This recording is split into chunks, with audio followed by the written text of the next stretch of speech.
Hi guys. Tonight we're setting sail into a breath of ice. You're standing barefoot on a deck glazed with frost, and your breath ghosts away into the black Atlantic night. The ship creaks, every plank stiff from cold, every rope strung tight like the strings of some cruel instrument.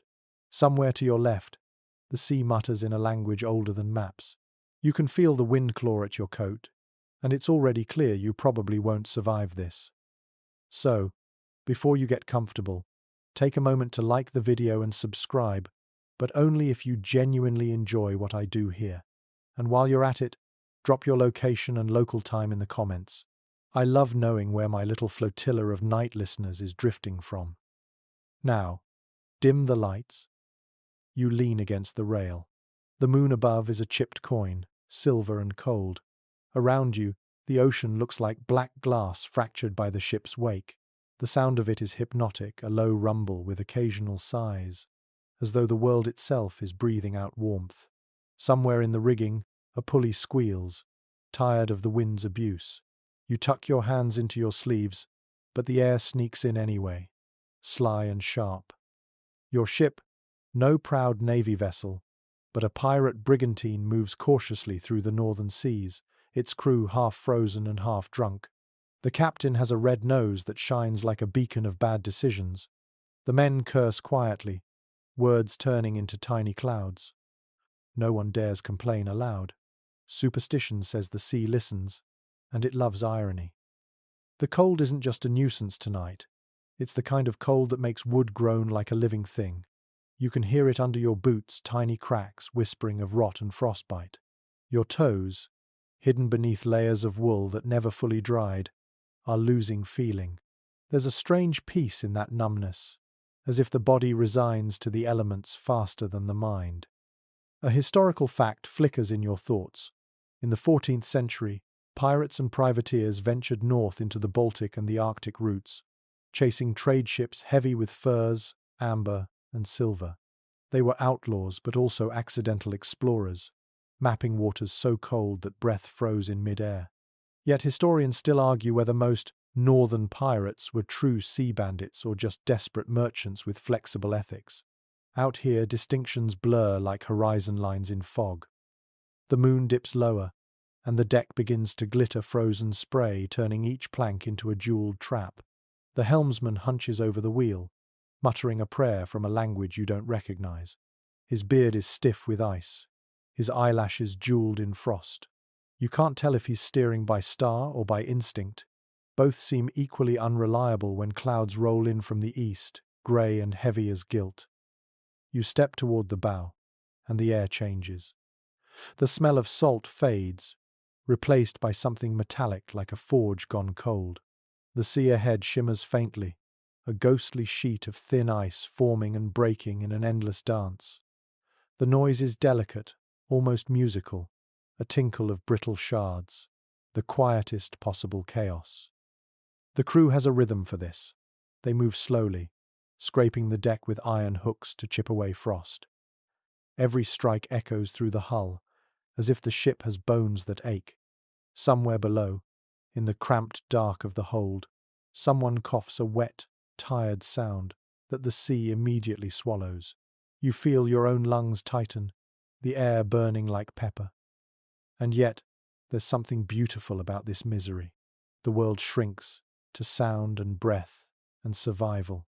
You notice the smell of tar, rope, and stale rum. You taste salt on your lips, salt from sweat, not sea. The horizon blurs into an endless smear of grey, and for a moment, you could be anywhere, in any century. A fringe tidbit lingers from old sailors' tales. They believed frost on the deck was the ghost of drowned men trying to climb back aboard. So every morning before the sun rose, the youngest cabin boy was sent to brush the ice away while muttering a half prayer, half insult. "Off with you, old bones. You've had your turn." You glance at the deck and half expect to see handprints forming in the frost. The ship groans again as if to remind you it's alive. You grip the railing, feel the rough salt crust under your palms. Your breath fogs the metal. It's oddly satisfying to see proof you still exist, that something in this frozen expanse responds to your body's warmth. The captain stomps past, boots clanging, fur collar rimed white. "Keep her steady," he growls to no one in particular. His voice is low, hoarse, full of secrets not worth keeping. You wonder how many winters he's survived like this, how many nights staring into an icy void, pretending the cold is just another adversary to plunder. The wind picks up, flapping the sails with violent grace. You duck instinctively, remembering that a loose rope can whip like a serpent. The smell of pitch rises as the seams of the ship strain against the cold. Someone starts humming below deck, a slow, droning tune that's part lullaby, part curse. It vibrates through the wood, turning the air into a low hum. You close your eyes. For a heartbeat, the world becomes just sound and rhythm. Creak, sigh, hum, breath. If you listen carefully, you can almost imagine the heartbeat of the ship itself. It's not romantic, it's survival disguised as music. Your mind drifts to an unanswerable question. Why did they keep going? They could have turned south, found warmth, found safety. But no, they kept pressing north, toward fog and frost and myth. Historians still debate whether it was greed, desperation, or the thrill of existing beyond all law. Maybe it was simpler than that. Maybe once you taste that edge between death and discovery, warmth feels too tame. The stars peek out again, shy and distant. You tilt your head back, finding constellations that look like knives and broken crowns. The sea calms for a while, as if tired of its own noise. A quiet descends thick, absolute. You can hear the blood in your ears, the slow thud of your heart, the soft crackle of ice forming again on the ropes. You exhale, and the mist of your breath rises into the night like a small offering. The first night of many, you think. The coldest nights of the year have only begun, and you're already learning their cruel arithmetic. Warmth traded for time, sleep traded for survival, rum traded for courage. Above you, the moon hangs like a pale coin that no one can spend. The deck glitters again, and the ship, your strange wooden world, drifts deeper into winter. You wake to the sound of a rope snapping. It cracks like a whip somewhere above you, and for a heartbeat, you forget where you are. Then the cold reminds you. Your back aches from the deck's planks, and your breath has turned into a mist so thick it feels like you could scoop it up in your hands. You pull your coat tighter. It smells of smoke, salt, and old blood. The fabric is stiff from salt water and frozen in patches, but it is all you have. You glance down at yourself, at the strange collection of garments layered across your body. Nothing matches, nothing fits, but every scrap has a story. Around you, other pirates stir, wrapped in their own patchwork armor. Layers of stolen cloth, faded silks from captured merchant ships, pieces of fur ripped from some unlucky fox or rat. One man wears a woman's shawl under his coat, bright red once, now a dull brown. Another has tied scraps of sailcloth around his knees. Nothing is wasted here, not even dignity. You remember that in the 15th century, most pirate crews had no uniform. They wore what they could take or trade. In the freezing north, that meant layers upon layers until movement became a slow, clumsy effort. Historians believe pirates stole not only gold and rum, but wool and felt from ships bound for colder ports. They dressed like scavengers, and somehow, that patchwork of desperation became their identity. You run a hand over the sleeve of your coat. Beneath the outer wool, you can feel something rougher, heavier. It is animal hide, stiff with grease. You remember the trick an older sailor told you. Rub the hides with tallow, the same stuff used for lamps. It keeps out water and wind, though it makes you smell like a candle left too close to the fire. You shift your feet, hearing the crunch of frost under your boots. One man nearby curses softly as he tries to pull on his frozen gloves. The sound of fabric tearing follows. No one laughs. You all know the rule. Anything that breaks stays broken until the next raid, and no one wants to freeze before then. A curious historical fact drifts through your mind. Arctic traders in the medieval north sometimes lined their tunics with dried seaweed. It trapped warmth and stayed light even when damp. There is no record of pirates doing the same, but you wonder if some desperate soul ever tried it. Historians still argue whether sailors' survival tricks spread between cultures through trade or through theft. You suspect it was both. You reach into a crate and pull out a ragged scarf. It smells of smoke and mildew, but it is soft. You wrap it around your neck, tucking the edges into your coat. The warmth is immediate, small but precious. You think of the strange comfort in these little acts of survival, the rituals of dressing against death. The quartermaster stomps across the deck, counting under his breath. His beard is frosted, his voice rough with sleep. He checks the rigging, the sails, then glares at the heap of sleeping men. "Up!" he grunts. "Frost's thick as thieves on the ropes. If we don't scrape it now, we'll snap every line before noon." You groan, but you move. Everyone does. Laziness is punished here, not by whip but by the sea itself. You grab a short hook and start scraping frost from the deck. The sound is rhythmic, a rasp that blends with the moaning wind. Ice chips fly into your face, sting your skin, melt on your lips. It tastes like salt and rust. A small, wiry boy beside you hums while he works. You glance at him. He cannot be older than 14. His face hollow from hunger. His coat is 3 sizes too big, his gloves stuffed with straw.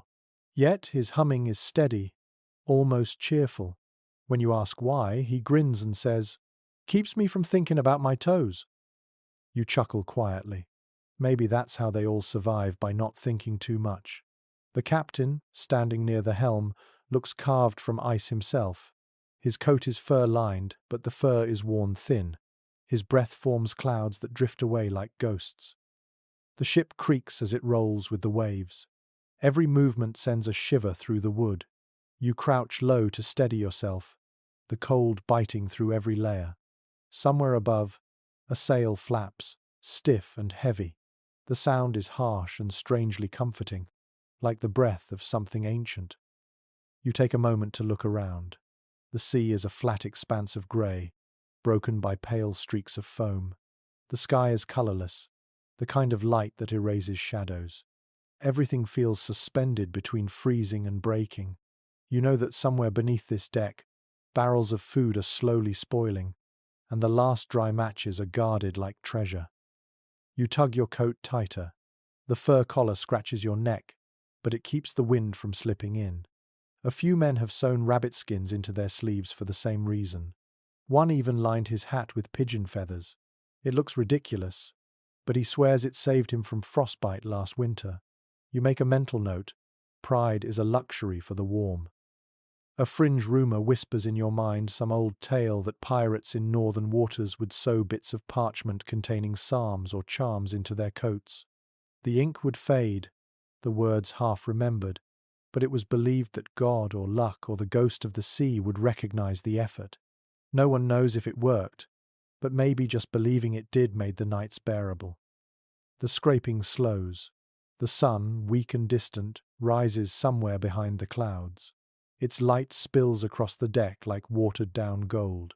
You stop for a moment, tilt your face toward it. The warmth is almost nothing, but your skin drinks it in greedily. You glance at your hands. The skin is cracked, the knuckles raw. You flex your fingers to keep the blood moving. The boy beside you does the same, rubbing his hands together, whispering something about soup. You smile, though you can't remember the last time you tasted soup that wasn't mostly seawater. Historians still argue whether pirates carried spare clothing for winter voyages. Some records suggest they planned better than legend claims. Others say they trusted luck, rum, and stubbornness more than preparation. Standing here now, wrapped in scraps, you suspect the truth is in between. Preparation only matters until the first storm tears it all away. After that, it's just willpower and imagination.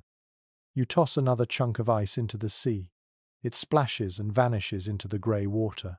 The wind howls, impatient, restless. You adjust your scarf again, tuck your hands into your sleeves, and wait for the next order. The ship moves forward slowly, its sails stiff as old bones. You think about warmth as if it were treasure, something you could hoard, something that might last longer if shared. The boy hums again, and you find yourself joining him, softly at first, then louder, until the rhythm of your scraping matches the song. The sea listens, the cold listens, but for now you're still here, wrapped in your ragged layers, still breathing, still warm enough to matter. The sea wakes before the Sunday. You hear it in the hiss of the wind, in the restless tap of ice against the hull. You rise, joints stiff, feeling like part of the ship's frozen skeleton. The cold doesn't wait for permission. It moves straight through fabric, through flesh, until it finds bone. You drag yourself toward the galley, hoping for warmth, even if it's only the illusion of it. Inside, the air is thick with smoke from an oil lamp that burns weakly, the flames small and blue. Around it, a few men hover like moths afraid of getting too close. The cook is muttering as he stirs something that smells of salt and despair. Fire is forbidden on deck. Everyone knows that rule. Too much risk, too much dry timber waiting to catch. Even below, flames are kept small, barely alive. And yet, without heat, you would freeze long before the next port. So the crew invents warmth in other ways. According to logs from Baltic trade ships, mariners once warmed stones near the galley fire and carried them in cloth bundles against their chests. You try the same now, wrapping one in a scrap of sailcloth. It burns your palms at first, but soon it cools into comfort. The warmth seeps into your skin, a secret ember against the void. You watch a man across the room press his hands against another's back, both of them silent. It looks like prayer, but it's survival, body heat shared without shame. A strange intimacy, stripped of meaning except for life. Sailors understood this before medicine ever did. Warmth is a currency, and hoarding it can kill. There's an odd bit of sailor's lore that flits through your mind. Some crews used to rub whale oil onto their skin to trap heat. It worked, they said, but it made the body reek for days. The oil clung to every pore, making the men slick and shining like the creatures they hunted. Some claimed it fooled frostbite itself, as if the sea couldn't hurt one of its own. No one truly agrees on where that practice began. Some scholars say it came from Basque whalers who worked in northern waters. Others think it was a stolen trick from Arctic traders. The record is blurred by time and ego. What matters now is that the idea lingers, and you can smell the truth of it, even hear the faint, sweet rot of oil soaked into cloth. A shout echoes from above deck. Someone has spotted a patch of sunlight breaking through the clouds. It's not much, just a pale ribbon of light, but the reaction is instant. Men stumble toward the ladder, mugs still in hand, eager to catch even the smallest flicker of warmth. You follow, clutching your stone. The sky looks less cruel now, streaked with faint gold. You hold your face up to it and feel the warmth, thin as silk. For a moment, you close your eyes. The sea stretches around you, grey-green and restless, the kind of vastness that can swallow hope whole. A detail from an old journal surfaces in your thoughts. Medieval seafarers sometimes slept with hot sand sealed inside leather pouches. The sand, once heated near a lamp, could stay warm for hours. No one on your ship has that luxury now, but you imagine the comfort of it. The faint smell of burnt leather, the steady warmth like a sleeping animal beside you. You look down at your hands again, the skin pink and raw from the cold. The warm stone has lost most of its heat, but you keep holding it anyway. It's less about temperature now, more about memory. The feeling of being warmed once is enough to trick the mind for a while. The boy from before is nearby, crouched beside a coil of rope. He's cupping his hands over his mouth, breathing into them as if to catch his own heat. He looks up when you approach. "Think it'll snow?" he asks. His voice trembles, not from fear, but from chill. You glance at the sky, the low belly of cloud rolling toward you. "If we're lucky," you say, and he laughs. You remember reading that on some voyages, sailors used to sleep in groups of 3, pressed together under shared blankets. They called it bundling, And it wasn't affection, it was physics. Every breath, every heartbeat, every twitch of muscle was a tiny rebellion against the frost. You glance at the men huddled near the mast now and see the same principle at work. Warmth by proximity, dignity optional. A wave slaps the side of the ship, spraying mist across your face. It freezes before you can wipe it away, leaving tiny shards clinging to your eyelashes. You blink and see the world in fragments, light broken into crystal. The cook calls from below, offering what he calls breakfast. You climb back down, ducking under the low beams. The stew he serves is thin but hot, and steam curls up in gentle spirals. You drink straight from the cup, letting the heat burn your tongue. It's worth it. While you eat, someone starts telling a story. It's about a pirate who survived an entire winter trapped in ice near Iceland by sleeping beneath the ship's cannon, using the iron's stored heat to keep alive. Some believe it, others scoff. There's no record to prove it, but it sounds like something desperate men would do. One of the older sailors interrupts, his voice rough as gravel. "Iron remembers fire," he says. "Hold to it long enough, it gives a bit back." You look at the nearest cannon, black and cold. Maybe he's right. Maybe warmth isn't just in fire, but in what's endured it. The air grows heavier, filled with the scent of wet hemp and old smoke. The lamp flickers. You sit a while, feeling the ship sway, the soft clank of chains, the faint whisper of the sea outside. The cold still lives in your bones, but it feels manageable now, contained. You think about how humans are strange creatures, finding warmth in stones, iron, breath, and stories. Maybe that's why pirates survived what they did. Not through skill or luck, but through the stubborn art of pretending comfort existed until it did. You press the cooling stone to your chest again. Hold it there until you feel your heart beat. It's slow, steady, a reminder that you're still more alive than the cold wants you to be. The sea sighs, the lamp sputters, and you let your eyes drift closed, imagining a world where warmth is not borrowed but endless. You wake again before dawn, the deck groaning softly underfoot. The sea has quieted, but the cold has not. You can see it in the faint shimmer along the railings, in the way your breath leaves trails that linger in the dark. Someone nearby coughs, and the sound is dry as driftwood. You reach for your cup, find it frozen solid. The thin crust of ice cracks beneath your thumb. Rum is the next refuge. It always is.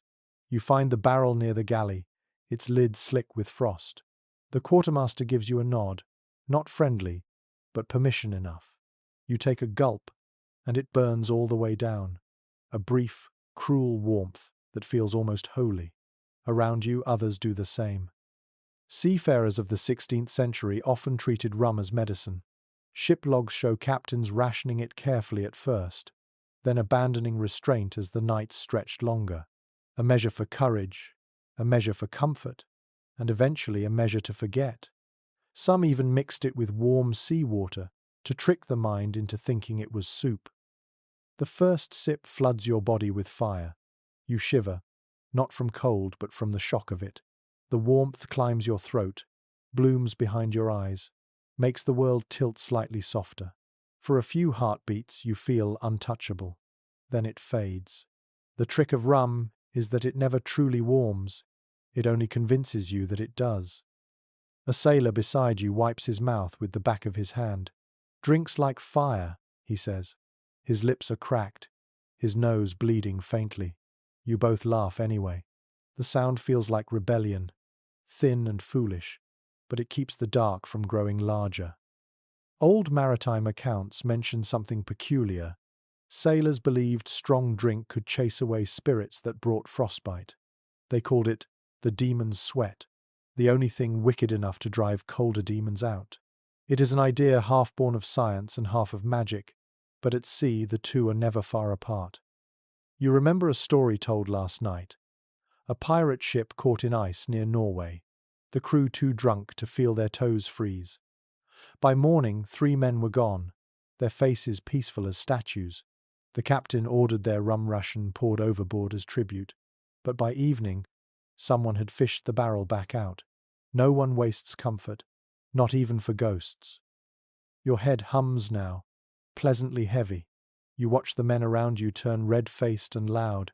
Some sing, some curse, some simply stare into nothing. The cook drums on a pot with a spoon, the sound a clumsy heartbeat. It echoes off the wood, off the sea, off your ribs. Then comes the quiet part, the aftermath. Rum brings courage, but it steals warmth faster than the wind. Your hands begin to shake. Your breath feels colder than before. The illusion fades, and you are left hollow, your insides colder for having remembered heat. You recall something from an old sailor's diary.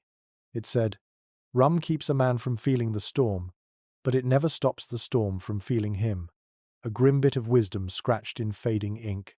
No one knows who wrote it, but the truth is obvious. You sip again anyway. The boy with the straw-stuffed gloves sits nearby, sipping from his tin cup. "You ever think it's worth it?" he asks quietly. You look at him, the rawness in his face. "Worth what?" "The sea," he says. "The cold, the hunger, the ghosts." You take another drink, then hand him the cup. "Only when it tries to kill you," you say. He nods, as if that makes perfect sense. A curious superstition comes to mind. Some crews used to toast with their cups facing downward, so the spirits in the sea could not climb inside the drink. Others knocked twice on the deck after swallowing, a small salute to whatever god might be listening. You watch a few men do it now, knuckles rapping the wood like distant thunder. Above, the sky turns pale. The first light of morning filters through mist, turning every droplet into pearl.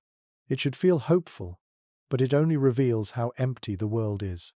The horizon is a straight line of grey, the same directionless path you've been following for weeks. The quartermaster growls something about discipline and strides off. You and the others pretend not to hear.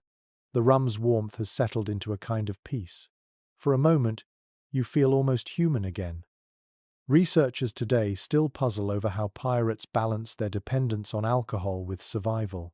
Too much, and they'd freeze. Too little and morale would collapse. The balance must have been delicate, more art than science. Perhaps that was their greatest skill, not swordplay or navigation, but knowing exactly how drunk to be to keep despair from biting deeper. You step outside again, the cold slapping you awake. The sea has turned glassy, reflecting the faint light like tarnished silver. You walk toward the bow, the rum still humming faintly in your veins. Every sound is sharper now. The groan of rope, the slap of water, the sigh of a tired sail.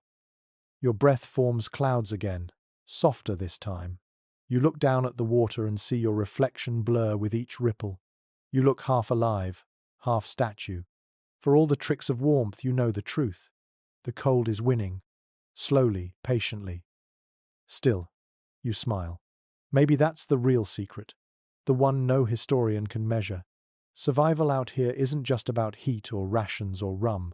It's about pretending to enjoy the taste of the thing that's killing you, long enough for the sun to rise again. The sea shifts, the ship groans, and you brace yourself against the rail, watching the horizon bleed faint pink. Another day begins, another chance to fool the cold into thinking you belong here. The wind howls louder tonight, low and constant, like the ocean whispering in its sleep. You move carefully along the deck, one hand on the railing slick with frost. Every step feels deliberate, every breath sharp. The cold has settled into everything now. Wood, iron, skin, thought. You stop beside a cannon, its barrel glistening with a thin sheet of ice. Someone has tied a scrap of wool around its base, a futile gesture against the chill. But you remember why. The cannons hold warmth longer than the air. They drink in the heat of the day and give it back at night, slow and steady, like an old friend reluctant to let go. Logs from Tudor-era privateers describe sailors sleeping between the guns, huddled in the narrow space where iron met timber. The metal still held traces of warmth, and the walls blocked the wind. It was not comfort, but it was survival. You settle beside one now, pressing your back against the barrel. The cold of it shocks you at first, then dulls into something tolerable. The boy from before crawls into the same space beside you, pulling his coat tight around his knees. "Mind if I borrow your cannon?" he asks. You grin. "Be my guest." He leans close, the heat from his small body faint but real. The two of you breathe in rhythm, slow and steady. Above you, the stars tremble faintly through a thin haze of cloud.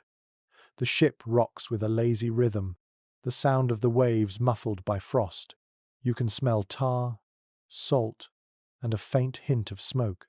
Somewhere forward, a man snores, his breath rattling like an old bellows. In a rare note from a captured Dutch ship, one officer described how pirates turned sleeping into an art. Crews rotated spots by the cannons, sharing what little warmth remained. Those who slept near the center of the ship were envied. Those by the open hatch often woke stiff and blue-lipped. The officer called it a democracy of frost, where equality was measured by who shivered least. You shift slightly, feeling the wooden deck beneath you tremble with every wave.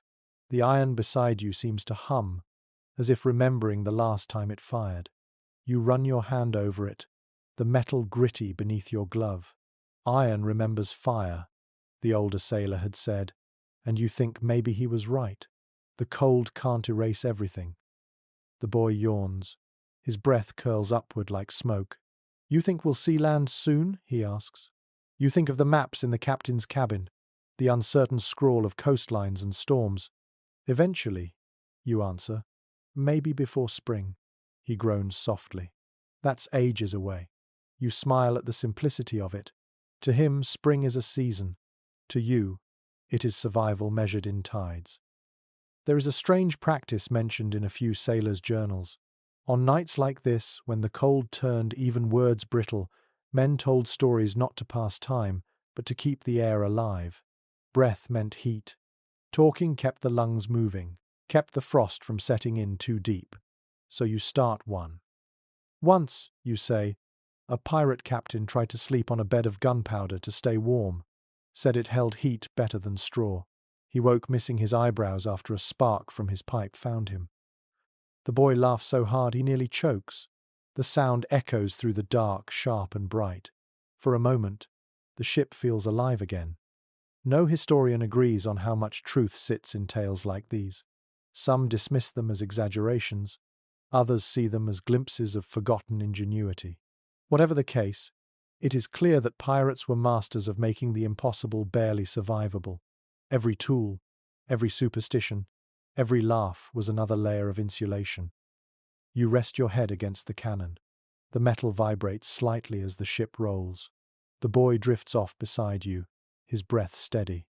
You feel the same pull, the strange rhythm of half-sleep that comes from exhaustion and motion. But the sea never sleeps quietly. A sudden crack startles you. The sound of ice breaking under the hull, sharp and close. The deck shudders. Men shout above, boots hammering across the wood. You sit up, heart thudding. The cold air rushes into your lungs, biting hard. "Just ice!" someone yells. The noise fades. The tension slowly unwinds. You sink back down, your pulse still racing. The cannon at your back feels warmer now. Or maybe that's just relief pretending to be heat. You think about how fragile life is here, balanced on timbers and frost. The smallest mistake, the faintest flame, the wrong gust of wind, and the sea takes everything. Yet you keep sailing. Perhaps it's because danger, when it never stops, becomes background noise. A few feet away, a sailor mumbles in his sleep. His words are nonsense, fragments of a dream.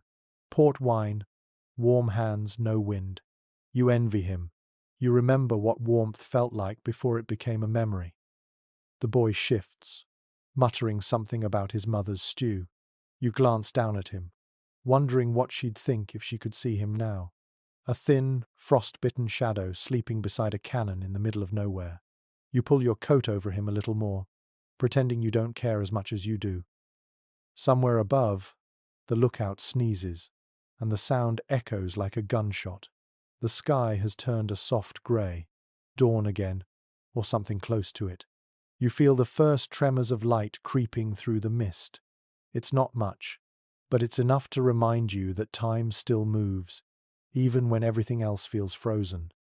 The cannon at your back has cooled completely now, hard and indifferent.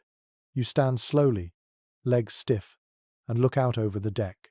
The frost glitters faintly in the pale light. You can see your own footprints where you walked hours ago, already half filled by a new layer of ice. For all the misery, you find yourself smiling. There's a strange pride in having made it through another night. Maybe that's why they kept going. Not for plunder or glory, but for mornings like this, when the ship is still afloat, the crew still breathing, and the sea, for now, still merciful. You stretch, joints popping softly. The cold rushes back into your lungs, sharp and real. You take one last look at the sleeping boy, then turn toward the faint glow of the galley's lamp. The day begins again, and with it, another battle against the cold. Morning comes in shades of iron. The sky is dull and heavy, and the sea looks like molten metal cooled too quickly. The air is sharp enough to sting your teeth. You flex your hands and feel nothing but ache. The ropes are stiff today, brittle as frozen vines. Each one creaks when touched, coated in a thin glaze of ice that turns every knot into a weapon. You pick one up and immediately drop it, shaking your fingers. The frost bites through your gloves. Around you, the deck comes alive with motion. Sailors mutter under their breath clouds mingling in the air like ghosts. The work must go on, always, frozen or not. The sails need adjusting, the masts need scraping, and no one wants to explain to the captain why the rigging has cracked like old bone. Maritime records from the Hanseatic routes describe sailors boiling oil and rubbing it into ropes to keep them flexible in winter. You can smell something similar now, a mixture of grease and tar bubbling in a pot by the galley door. The odor is thick, oily, and sour, but everyone knows it's worth it. The ropes will hold longer, and the men will coat their hands with what's left. You join the line, waiting for a turn. The quartermaster dips his fingers into the hot mixture and wipes them across his palms. Steam rises, carrying the smell of old leather and salt. When your turn comes, you hesitate only for a second before plunging your hands in. The pain is sharp but fleeting, replaced by the strange comfort of oily warmth. It clings to your skin, sealing in whatever heat you still possess. A curious entry from an old ship's log comes to mind. It mentions sailors using their own urine to thaw frozen rope. It sounds disgusting, but necessity erases pride faster than hunger. You watch two men nearby arguing over a frozen pulley, then one laughs and spits on it. The other shrugs, mutters something about superstition, and they keep working. You wrap the treated rope around your arm and begin to pull. The fibers groan, resisting, then loosen with a soft crack. Bits of frost scatter into the air like dust. The sound is strangely satisfying. The rhythm of work begins to warm you, your muscles moving faster than thought. The boy from before joins you, his face pink from cold, his gloves patched again with new pieces of fabric. He grins. "Better than sleeping," he says. You laugh softly. "Barely." Together you haul a length of rigging toward the mast, your boots sliding on the slick deck. The wind whips at your coat, tugging it open.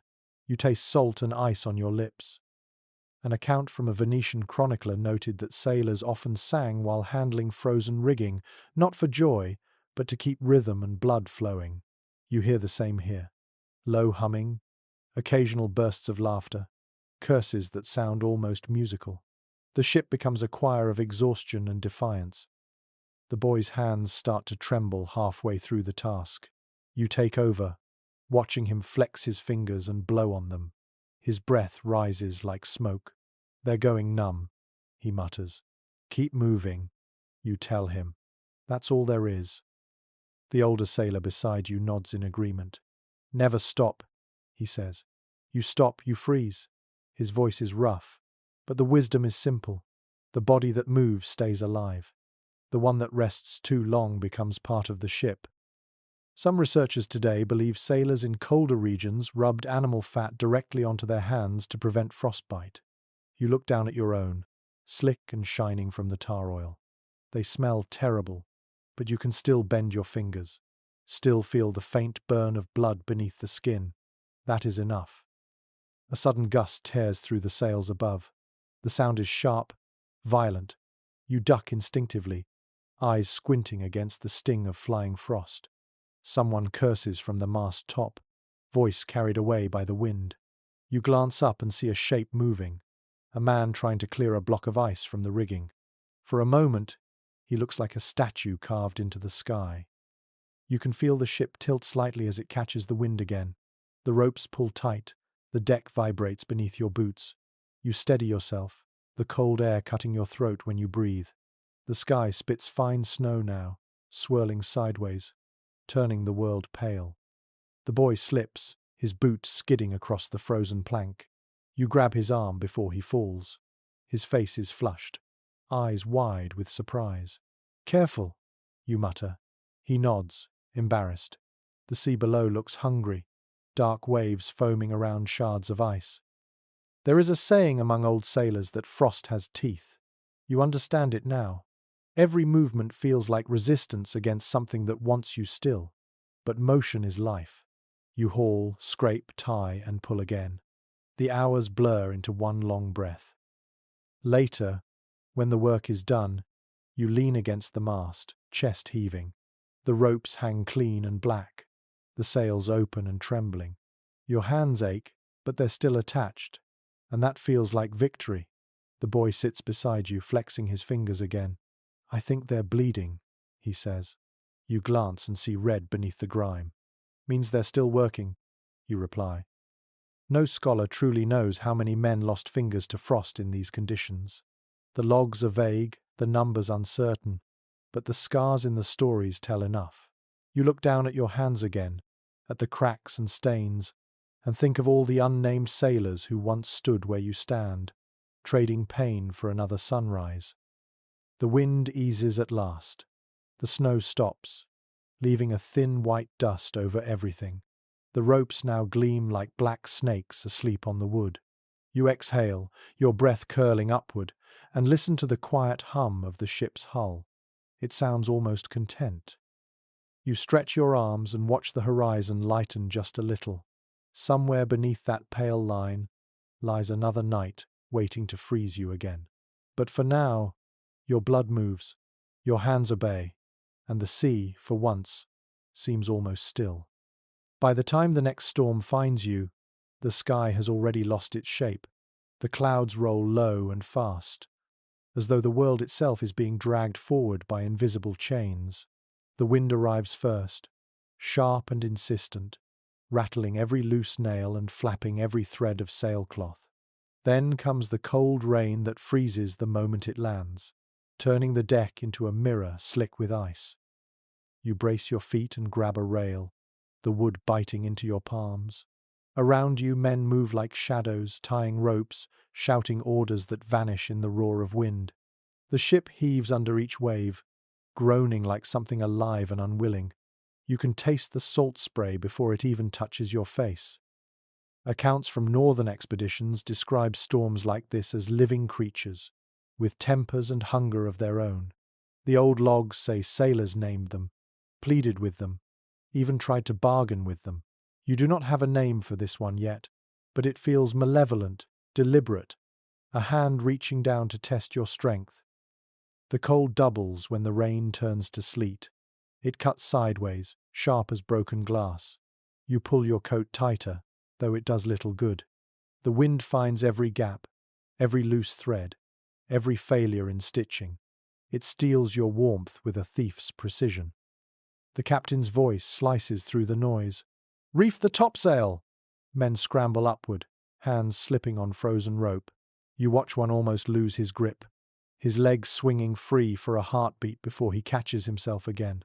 Below him, others haul lines, their boots sliding across the deck. The air fills with shouts, curses, and the steady slap of waves striking wood. You grab hold of the nearest line, adding your weight to the pull. The rope cuts into your palms despite the grease. Every muscle burns, but you keep going. If you stop, Someone else has to take your place. And out here, that could mean their death. The sea is not cruel by intention, only by nature. There is a peculiar practice recorded in a 16th century sailor's diary. When storms came, some crews tied thin ropes around their waists and fastened them to the mast so they would not be swept overboard. The knots were called widow's ties, because if they held too tight, the sea claimed nobody to bury. You tie one now, more out of instinct than faith. The rope presses into your ribs, cold and secure. The boy beside you struggles with a smaller line, his arms shaking. You shout for him to brace himself, but the wind swallows your voice. You move toward him, boots sliding, and grab his collar just as a wave slams against the hull. For a second, the world turns white. The sound is absolute. When it passes, you are both drenched and gasping. His face is pale, eyes wide. You squeeze his shoulder and nod. No words are needed. As the storm grows, the air fills with strange sounds. The groan of wood, the hiss of spray, the dull clang of loose iron. Somewhere aft, a barrel breaks free and rolls across the deck. A man shouts, dives, and catches it before it smashes the rail. The crew cheers faintly, even in the chaos. Small victories matter when the sea tries to erase you. A curious note from a forgotten travel-log once described sailors singing during tempests. Not hymns or shanties, but strange rhythmic hums, low and steady, meant to drown out fear. You try it now, a sound deep in your throat that vibrates against your teeth. It gives your breath shape, keeps panic from spreading through your chest. No one agrees where that custom began. Some think it came from the Vikings, others from traders in the North Sea. Whatever its origin, it feels like language stripped to its core, just sound and will. Around you, a few men join in, voices blending with the wind until it is impossible to tell where human ends and storm begins. Lightning flashes across the clouds, painting everything in white for a heartbeat. You see the captain gripping the helm, his face set in defiance. The sea rises again, higher this time, and crashes against the bow. The impact shakes your teeth. The boy shouts something you cannot hear. You both cling to the railing as water rushes past your legs. Minutes stretch into hours. The cold burrows deeper. Your fingers no longer feel like part of you. But the ship holds. The ropes hold. The mast sways but does not break. Every time the sea retreats, it feels like you have won a small argument against fate. Eventually, the storm begins to fade. The wind softens to a restless whisper. The waves shrink to a steady rhythm. The sky still looks bruised, but light leaks through the clouds in pale streaks. The sea glimmers with pieces of ice broken loose from somewhere distant. You loosen the rope around your waist, feeling the skin beneath it throb. The boy sits down heavily beside you, his face wet with both salt and sweat. You laugh weakly, then help him to his feet. He grins, teeth chattering, and says, "Still here." You nod. "Still here." It is strange how victory at sea never feels triumphant. It feels like relief soaked in exhaustion. The deck is littered with debris, ropes frayed, barrels cracked, but the ship floats. That is enough. One old captain once wrote that storms at sea were like arguments with God. Sometimes you shouted, sometimes you begged, sometimes you just waited for the silence afterward. You understand him now. The silence after is its own kind of prayer. The men move slowly now, checking damage, repairing lines, tending to bruised hands. You help where you can, though your arms feel heavy as lead. The boy finds a piece of cloth and wipes the frost from his face. The gesture feels almost ceremonial, a washing away of terror. You look out at the horizon, the grey curve of water stretching endlessly. The storm has passed, but its echo remains in the sky, in the trembling of your muscles, in the taste of salt that will not fade. For a fleeting moment, the sea looks calm, almost kind, but you know better. It never forgives. It only forgets until next time.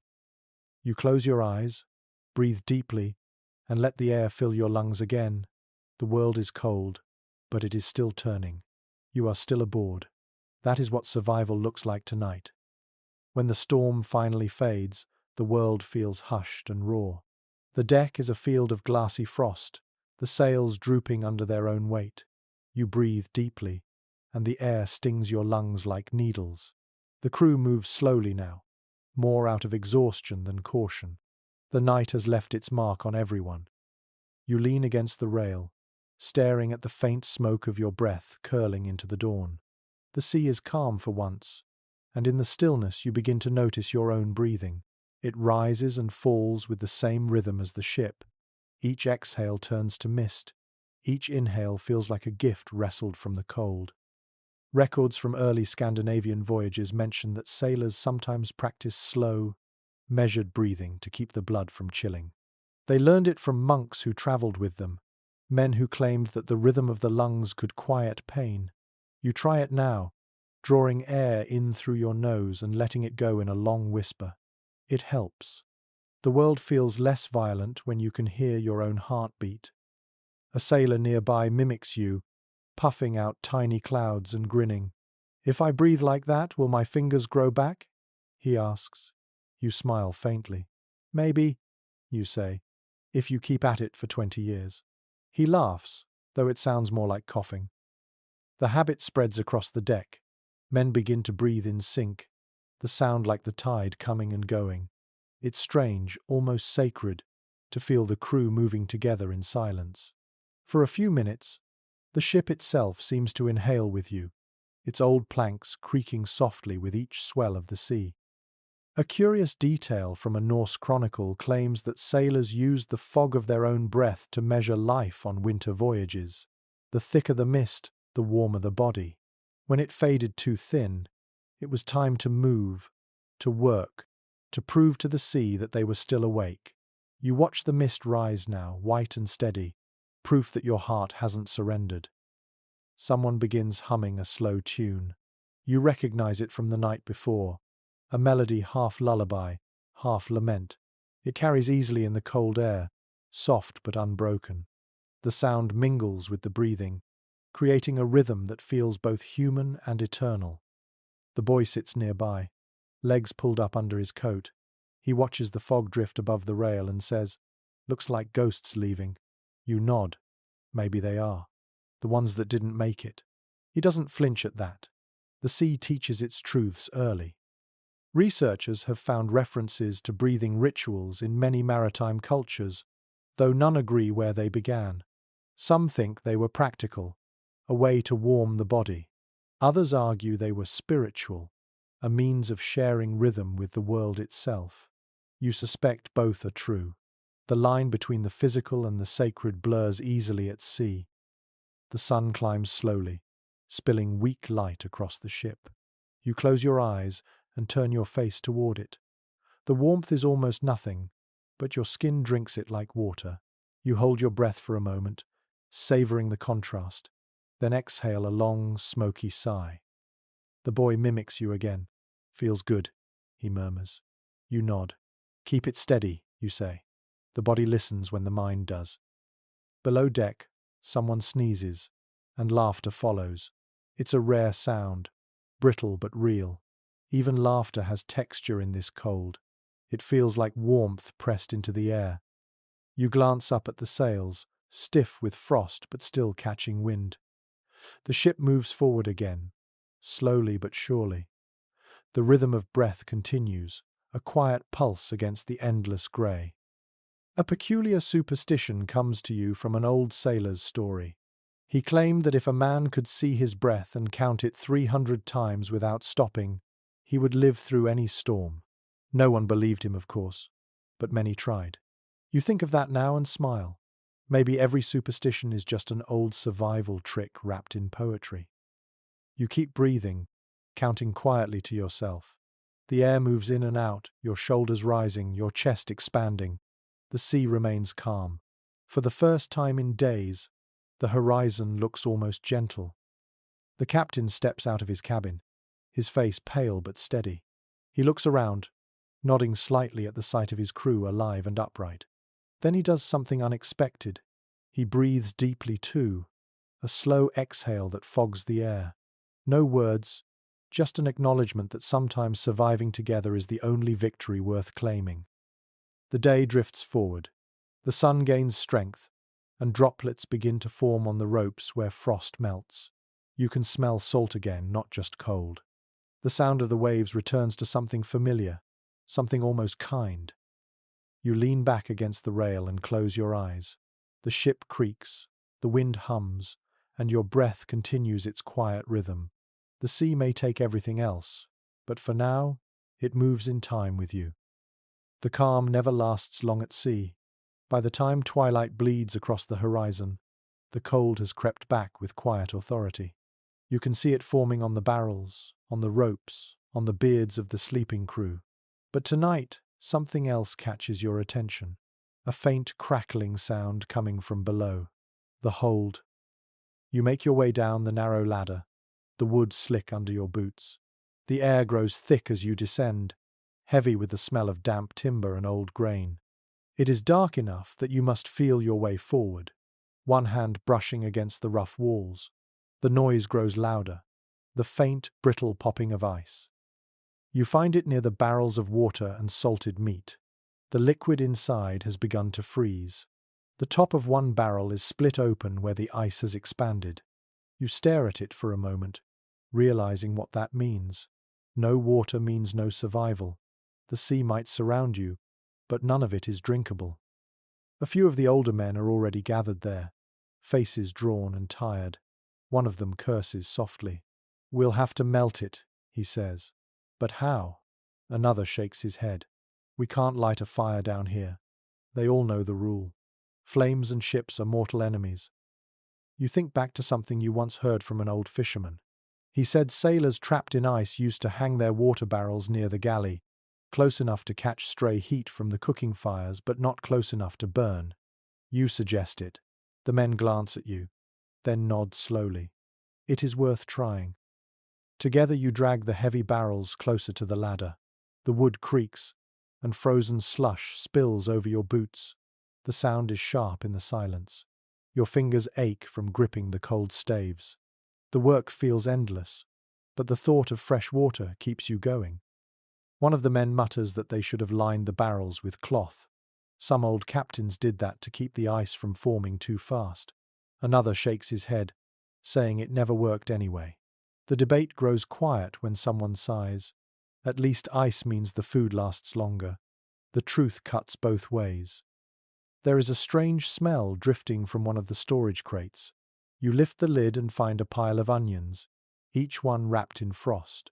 Their skins glisten like amber under the faint lamplight. You pick one up and bite it without thinking. The taste is sharp and almost sweet. The cold makes everything taste like memory. In a forgotten travelogue, a sailor wrote that eating raw onions helped fight frostbite and scurvy alike. No one knows if it was true, but sailors believed in it with devotion. You wonder how many desperate men tried the same trick, hoping for warmth in flavor alone. The boy appears at the top of the ladder, rubbing his hands together. "Smells like the inside of a whale," he says, wrinkling his nose. You laugh quietly. "Better than smelling like the outside of one." He climbs down, peering at the frozen barrels. "Can't we just chip it out?" You shake your head. "We need it melted. The body freezes from inside if you drink ice." He frowns as if the sea has personally betrayed him. You all begin to scrape frost from the walls and crates, gathering it in a wooden bowl to melt later. It feels pointless, but every drop counts. The hold becomes a chorus of scraping, shuffling, and quiet breathing. The sound is hypnotic in its rhythm. A strange rumor comes to mind. Some sailors swore that seawater left to sit for 3 days lost its salt. It never did, of course, but you can imagine the desperation behind the belief. Hope has its own chemistry. No historian seems to agree on how pirates truly managed their water supplies. Some say they used melted snow mixed with rum to disguise the taste. Others claim they boiled seawater with iron filings to trick their tongues into believing it was fresh. You try to picture that, the metallic bitterness and the slow, dangerous optimism that came with it. The boy sits beside you, holding his cup close to the lamp. The light flickers across his face, and you can see how thin he's become. He dips a finger into the melting frost and licks it. "Still cold," he says softly. "Everything's cold." You do not argue. You take a piece of cloth, dip it in the icy slush, and press it against your lips. It burns, then numbs. You close your eyes for a moment, feeling the faint throb of your heartbeat behind the chill. Even pain has a kind of warmth if you pay attention. Someone finds a small patch of unfrozen water at the bottom of one barrel. It is dark and metallic, but it smells clean enough. You take turns sipping, passing the ladle carefully. When it reaches you, the taste is faintly bitter, like copper and salt. Still, it feels alive. You swallow slowly, savoring each drop. The air below deck grows heavy. The lamp flickers, casting shadows that stretch and bend. You can hear the ship's timbers moaning with the cold, the faint drip of melting ice echoing like a heartbeat. It feels ancient down here, like being inside the ribs of a sleeping creature. The boy leans back, eyes half closed. "Do you ever think the sea wants us gone?" he asks quietly. You stare at him, unsure how to answer. After a moment you say, "No, the sea doesn't want anything. It just is." He nods, as if that makes it worse. When you climb back to the deck, the air feels fresher but no warmer. You look out at the horizon. The sky glows faintly violet, and the stars shimmer through a thin veil of mist. The world feels fragile, suspended between freezing and breathing. Behind you, the boy coughs softly. You hand him the last of the melted water. He drinks, grimaces, and wipes his mouth. "Tastes awful," he says. You smile. That means it's working. The sea sighs beneath the ship, restless and endless. You pull your coat tighter and listen to the faint crackle of ice below, the sound of survival happening one drop at a time. You wake to the sound of something cracking underfoot. The deck glitters faintly in the dim light, each plank glazed with thin frost. The cold has crept deeper during the night, turning ropes into stone and every breath into a cloud that hangs in the air long after you exhale. Your feet ache inside your boots, stiff and uncooperative, and when you try to move your toes, you feel only a dull pressure instead of pain. You crouch and loosen the laces. The leather is frozen solid, stiff as bark. You pull harder until the knot gives with a sharp snap that echoes in the quiet morning. When you slide your foot free, it feels as though you've removed part of yourself. The air bites instantly at the damp wool of your socks. According to accounts from winter voyages in the 15th century, sailors often woke to find their shoes fused to the deck by ice. Some kept knives beside their hammocks to chip them loose before dawn. You can imagine the sight of it. A dozen men crouched like beggars, hacking their own boots free from the ship. You look down at your own feet. The skin around your ankles is pale, the color of candle wax. You rub them briskly, coaxing blood to return. The sting that follows is sharp enough to make you wince, but it feels good in a way. Pain is proof that life is still inside you. The boy sits nearby, pulling at his own boots. One breaks apart in his hands, the sole splitting cleanly in two. He stares at it for a moment, then shrugs with the kind of indifference only exhaustion can teach. "Guess I'll go barefoot," he says. You shake your head. "You'll lose your toes before noon." A record from a French merchant vessel once mentioned sailors wrapping their feet in sailcloth coated with grease. It kept out the moisture, if not the cold. You suggest the same now, and soon a handful of men follow suit, tearing thin strips of fabric and dipping them in a bucket of leftover tallow. The smell is awful, a mix of smoke and rancid fat, but no one complains. The boy looks up at you, a grin cutting through the grey of his face. "Feels like walking on candles," he says. You laugh quietly.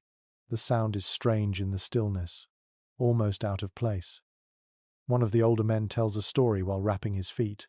"Had a captain once," he begins, "who swore by pigeon feathers, said he lined his boots with them every winter. We thought he was mad until we saw him dancing on deck while the rest of us froze." He chuckles, shaking his head. "Never did find enough birds to try it ourselves." No one knows if these tricks ever truly worked.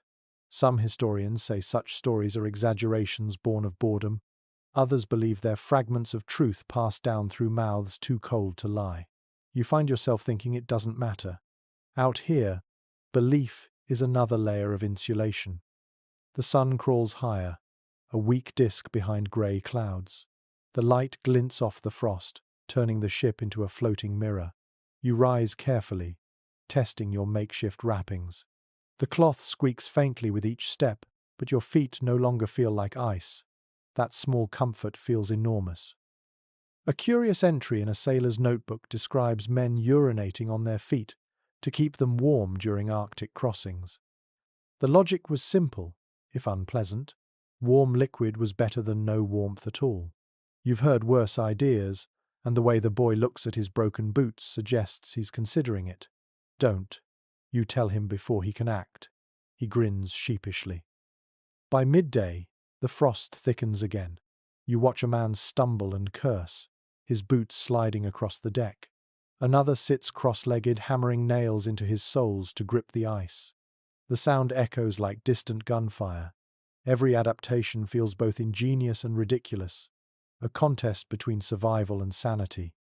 Somewhere near the bow, a younger sailor cries out. He's pulled off his glove and pressed his bare hand against the frozen railing. Now his skin is stuck fast. Two others rush to help, breathing on the metal, prying gently until it releases with a wet sound. His palm bleeds in small, perfect dots. Better the hand than the heart, the older sailor mutters. The boy hobbles past you, testing his wrapped feet. Still cold, he says, but not biting. You nod. That's the best we can ask for. He pauses, squinting toward the horizon. Why do we keep sailing north? He asks. You don't answer right away. The question is too large. Finally you say, because if we stop, the sea wins. He considers that and nods slowly. The wind rises again, sharp and dry. You can hear the faint crackle of ice forming along the ropes. The ship moves sluggishly, as if tired. You pull your coat tighter and stamp your feet to keep the blood moving. The rhythm of it becomes its own kind of music, a thud-thud that matches the beat of your heart. No scholar has ever captured the sound of a ship freezing, though many have tried to describe it. The creak of shrinking wood, the hiss of ice forming where water meets air, the low hum of men trying to stay alive.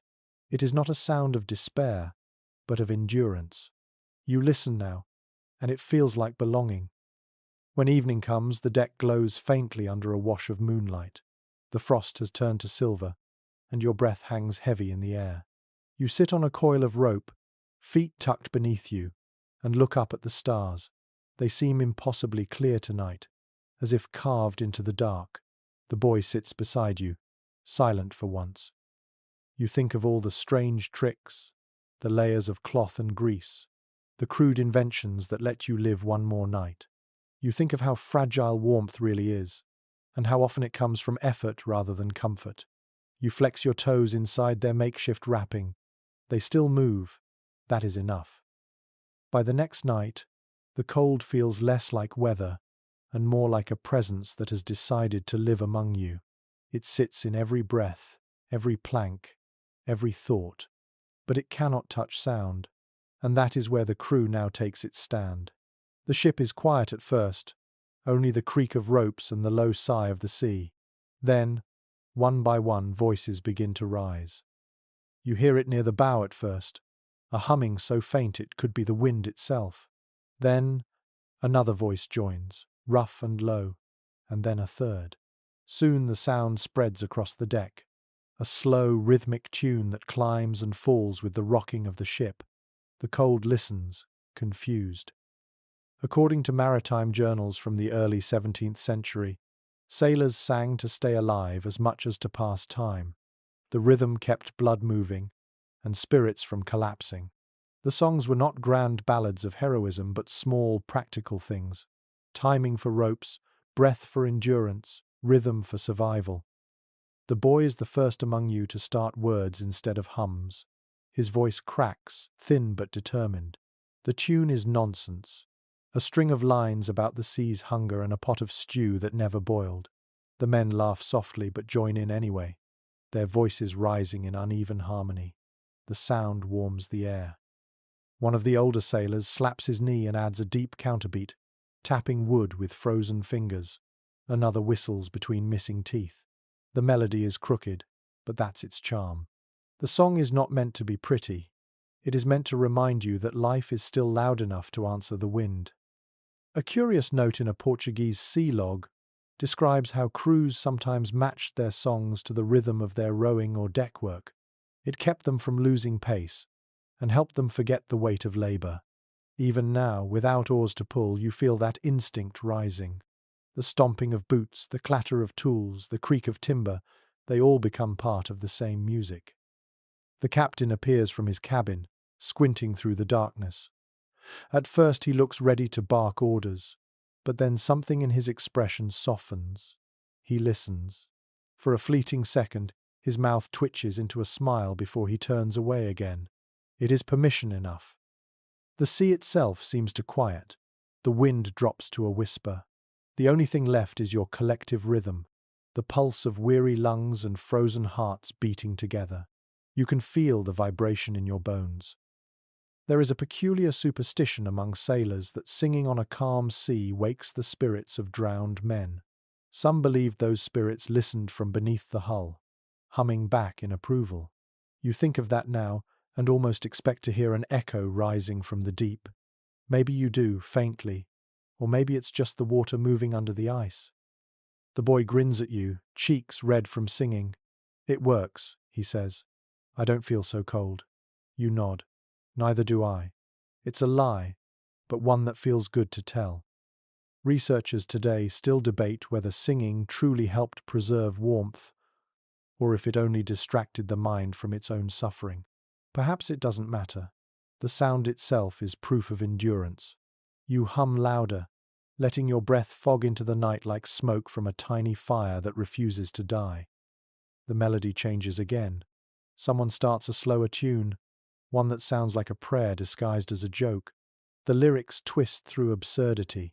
A chicken that learns to swim, a barrel of rum that talks back, a sun that owes rent to the moon. You can't help but laugh, your voice mingling with the others. The laughter feels fragile but fierce. As the song grows, your body begins to remember what warmth feels like. The rhythm of breath, the flex of muscles, the soft vibration in your chest, it is enough to trick the senses into believing in heat. The air no longer feels like knives, just needles. The pain becomes manageable. The stars above glitter coldly, untouched by your defiance. You keep singing anyway. The sound travels out across the sea, carried by the wind, swallowed by distance. Somewhere far away, another crew might be doing the same, their notes crossing yours like invisible ropes. The boy's voice finally gives out. He coughs, grinning, then leans back against a coil of rope. "Do you think they hear us?" he asks quietly. "The dead ones." You glance at the dark waves, the faint gleam of ice drifting past. "Maybe," you say. "Maybe they like the company." The ship keeps rocking gently, and one by one the voices fade, until only the hum remains. Then that too disappears, leaving behind a silence that feels different now, less lonely, more earned. The air smells of salt and tar, and the faint sweetness of breath that still holds warmth.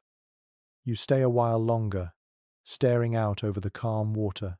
The cold is still there, but something has shifted. The sound of life, once released, never truly leaves. It lingers in the air like the memory of fire. The sea is calm again, too calm, the kind of quiet that makes even breathing feel like a disruption. You lean on the rail and watch the pale horizon blur into the grey sky.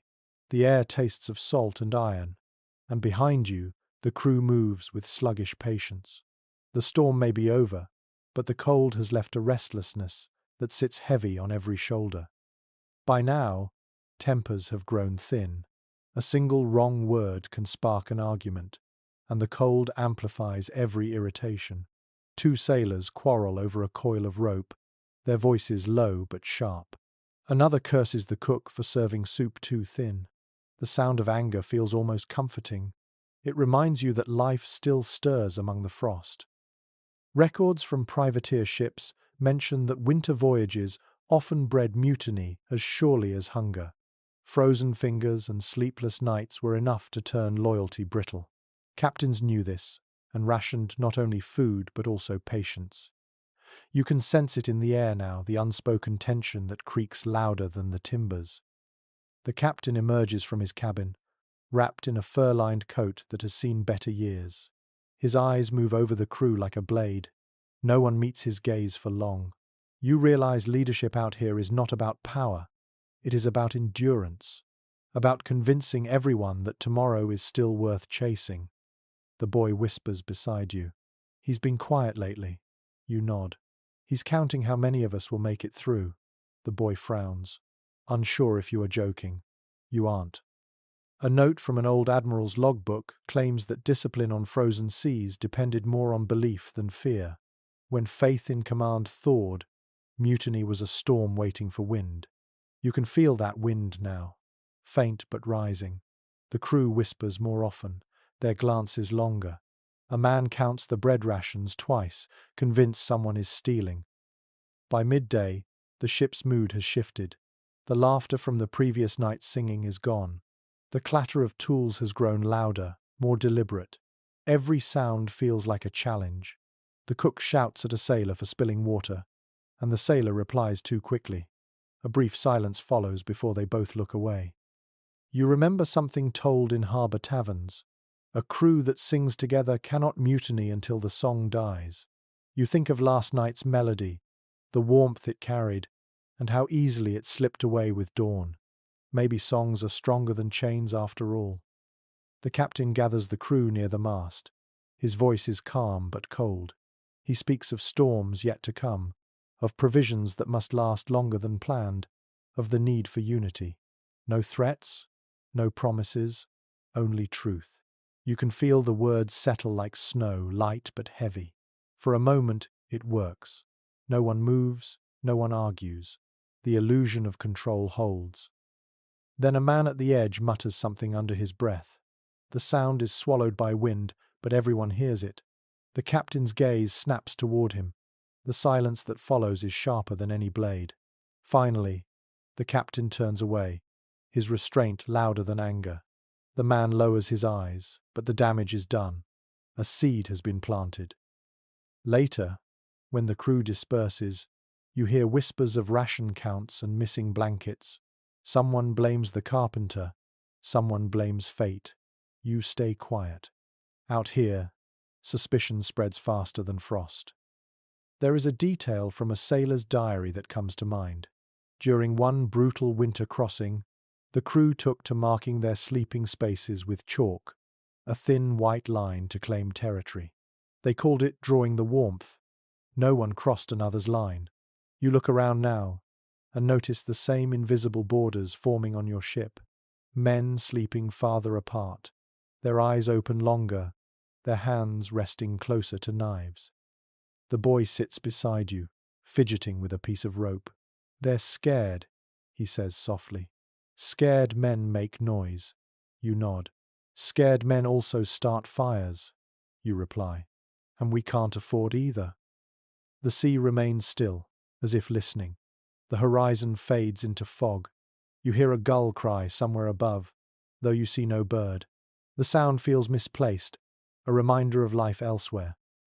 By evening, the air smells of smoke from the galley and tension from the deck. The captain paces near the helm, his boots tapping a steady rhythm. The crew pretends not to watch him, but everyone does. Leadership at sea is a performance, and tonight the captain plays a man who fears nothing. A peculiar note from a Danish logbook tells of captains who carried a small bell, ringing it before every meal to remind the crew of order. The sound meant structure, routine, normalcy. Your captain has no bell, only presence, and for now, it is enough. You lie down near the railing, eyes fixed on the faint shimmer of the sea.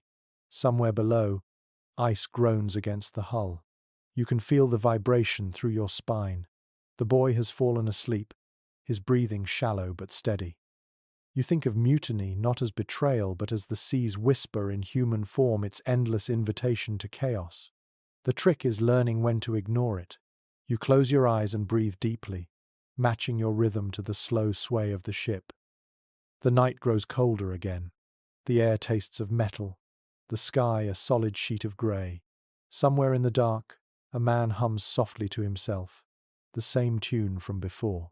The sound carries across the deck like a lifeline, thin but unbroken. For now, it is enough to keep the cold and the fear at bay. The smell reaches you before the warmth does. It curls through the air like a promise, faint but unmistakable, something cooking. After days of salted meat and frozen bread, even the ghost of stew feels like salvation.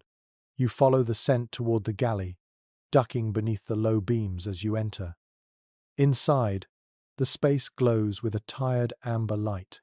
A single lantern swings from a hook, its flame barely holding against the draught.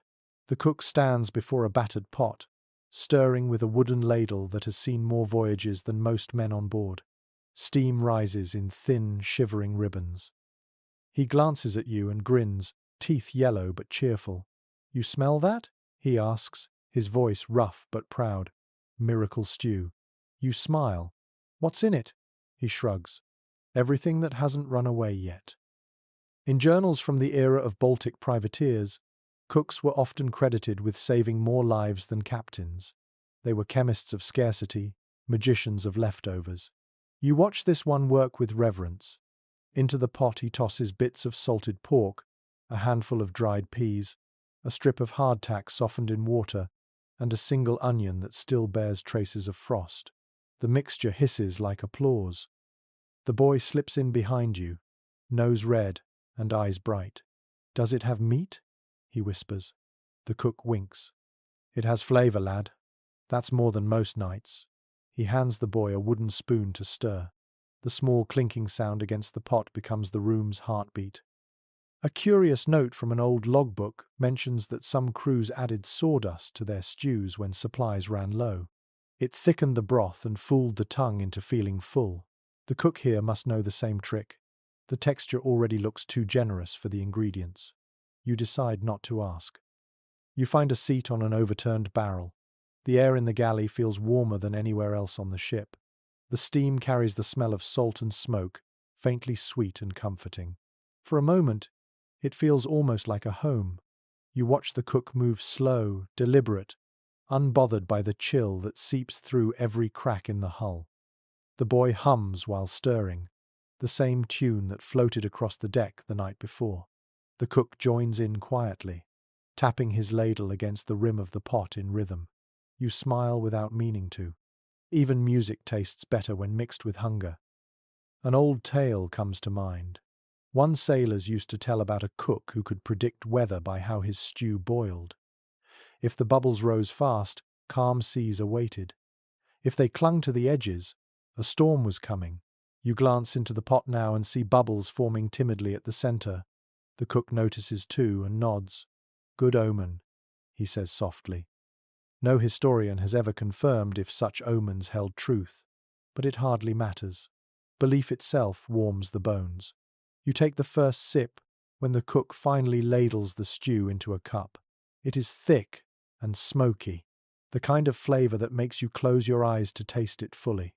Salt, fat, a hint of onion, it is divine.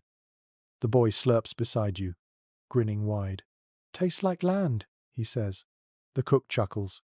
"If land ever tastes like this, I'm never going back." The three of you laugh, a sound so rare it startles you. A detail from an early English sailor's diary notes that cooks were often exempt from deck work during harsh winters because losing them meant losing morale. The entry ends with a simple truth. A warm belly argues less. You understand that now. Food is not just sustenance. It is diplomacy. The captain appears at the doorway, ducking to enter. He says nothing, only holds out his cup. The cook fills it without comment. The captain drinks, exhales, and nods once before leaving. The small exchange feels ceremonial, almost sacred. The hierarchy of warmth is clear. Whoever controls the fire, controls the crew. The cook ladles out another portion and hands it to you. "Keep your strength," he mutters. "The cold's worse when your stomach's empty." You nod, grateful. Outside, the wind howls faintly, muffled by the thick wood of the galley walls. Inside, the air feels human again. Researchers still argue about what exactly pirates ate during winter crossings. Some claim they relied on salted meat and biscuits.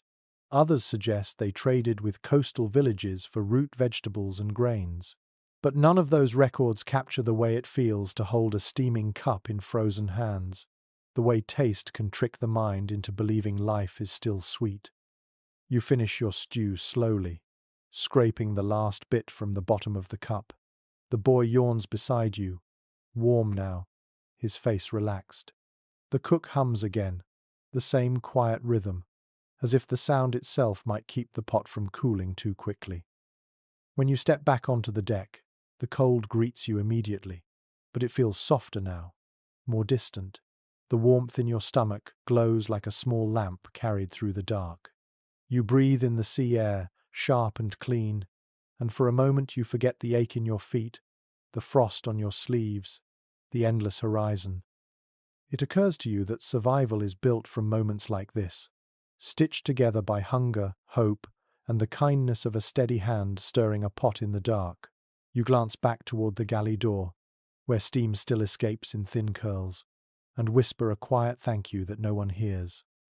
The sky has taken on a strange light tonight, a green shimmer that ripples across the horizon like the slow breathing of some giant beneath the sea.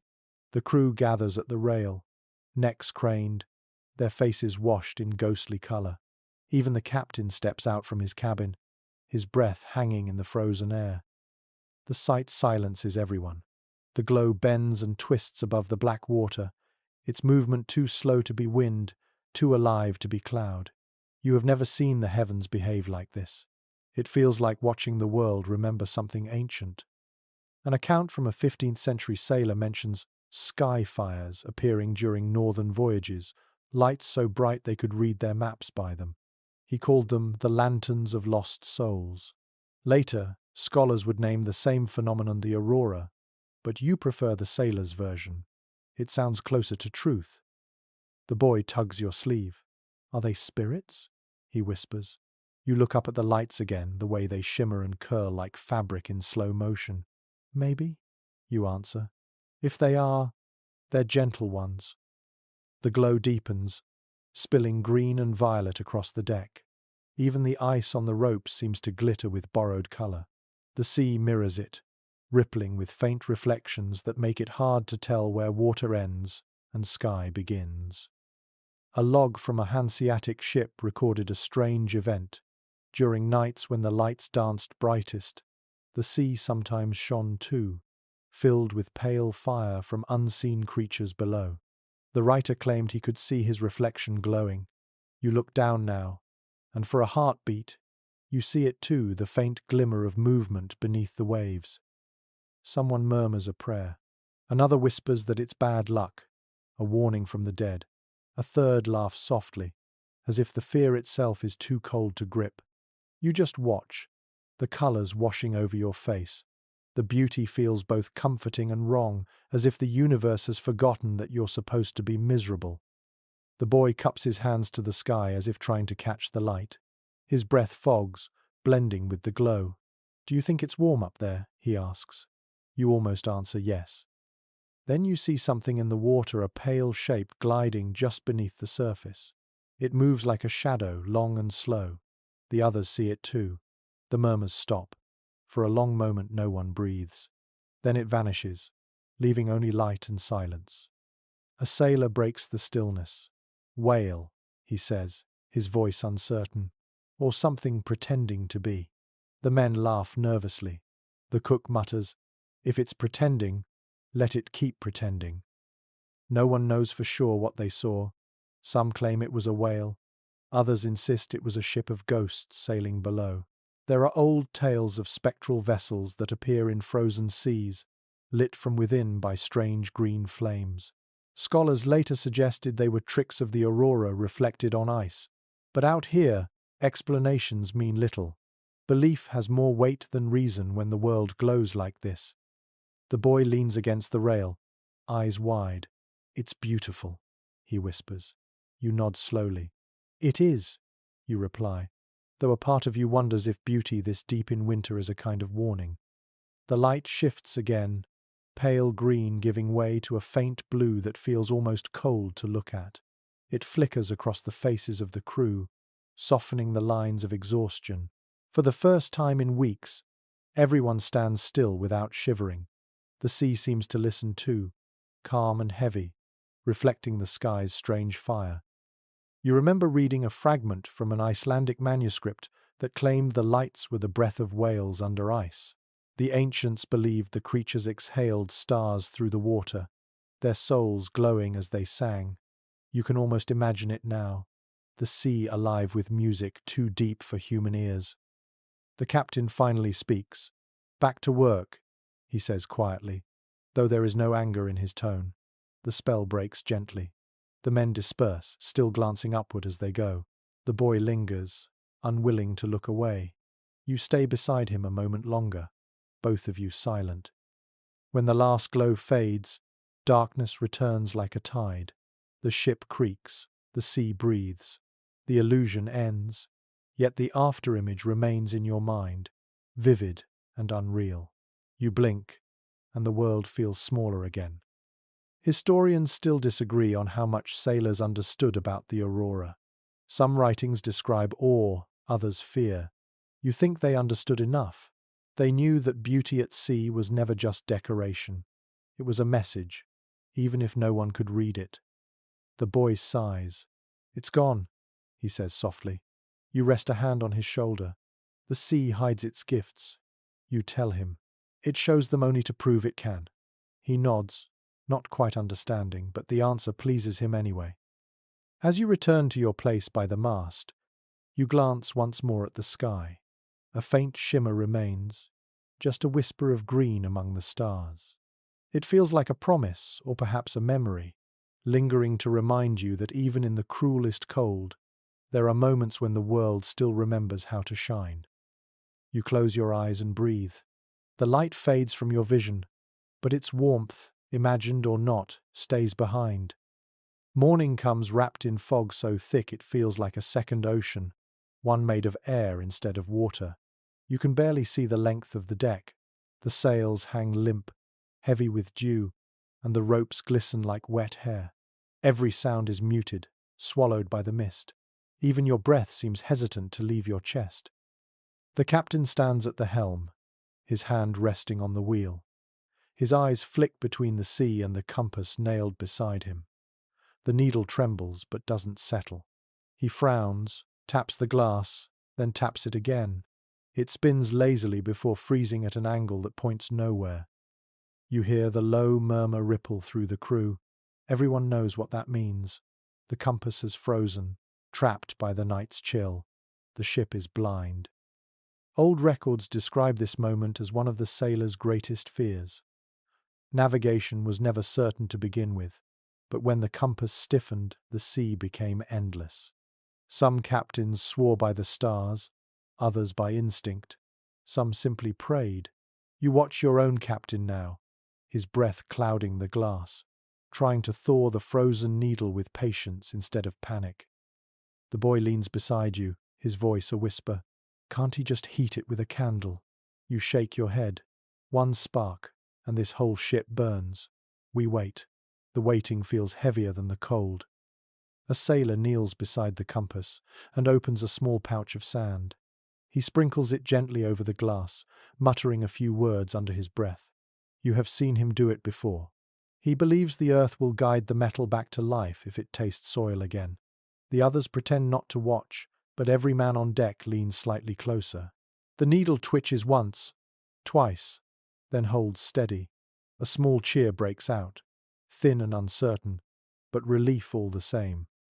In a fragment of a Dutch navigator's journal, he wrote of sailors trusting their heartbeat more than their instruments during the northern crossings.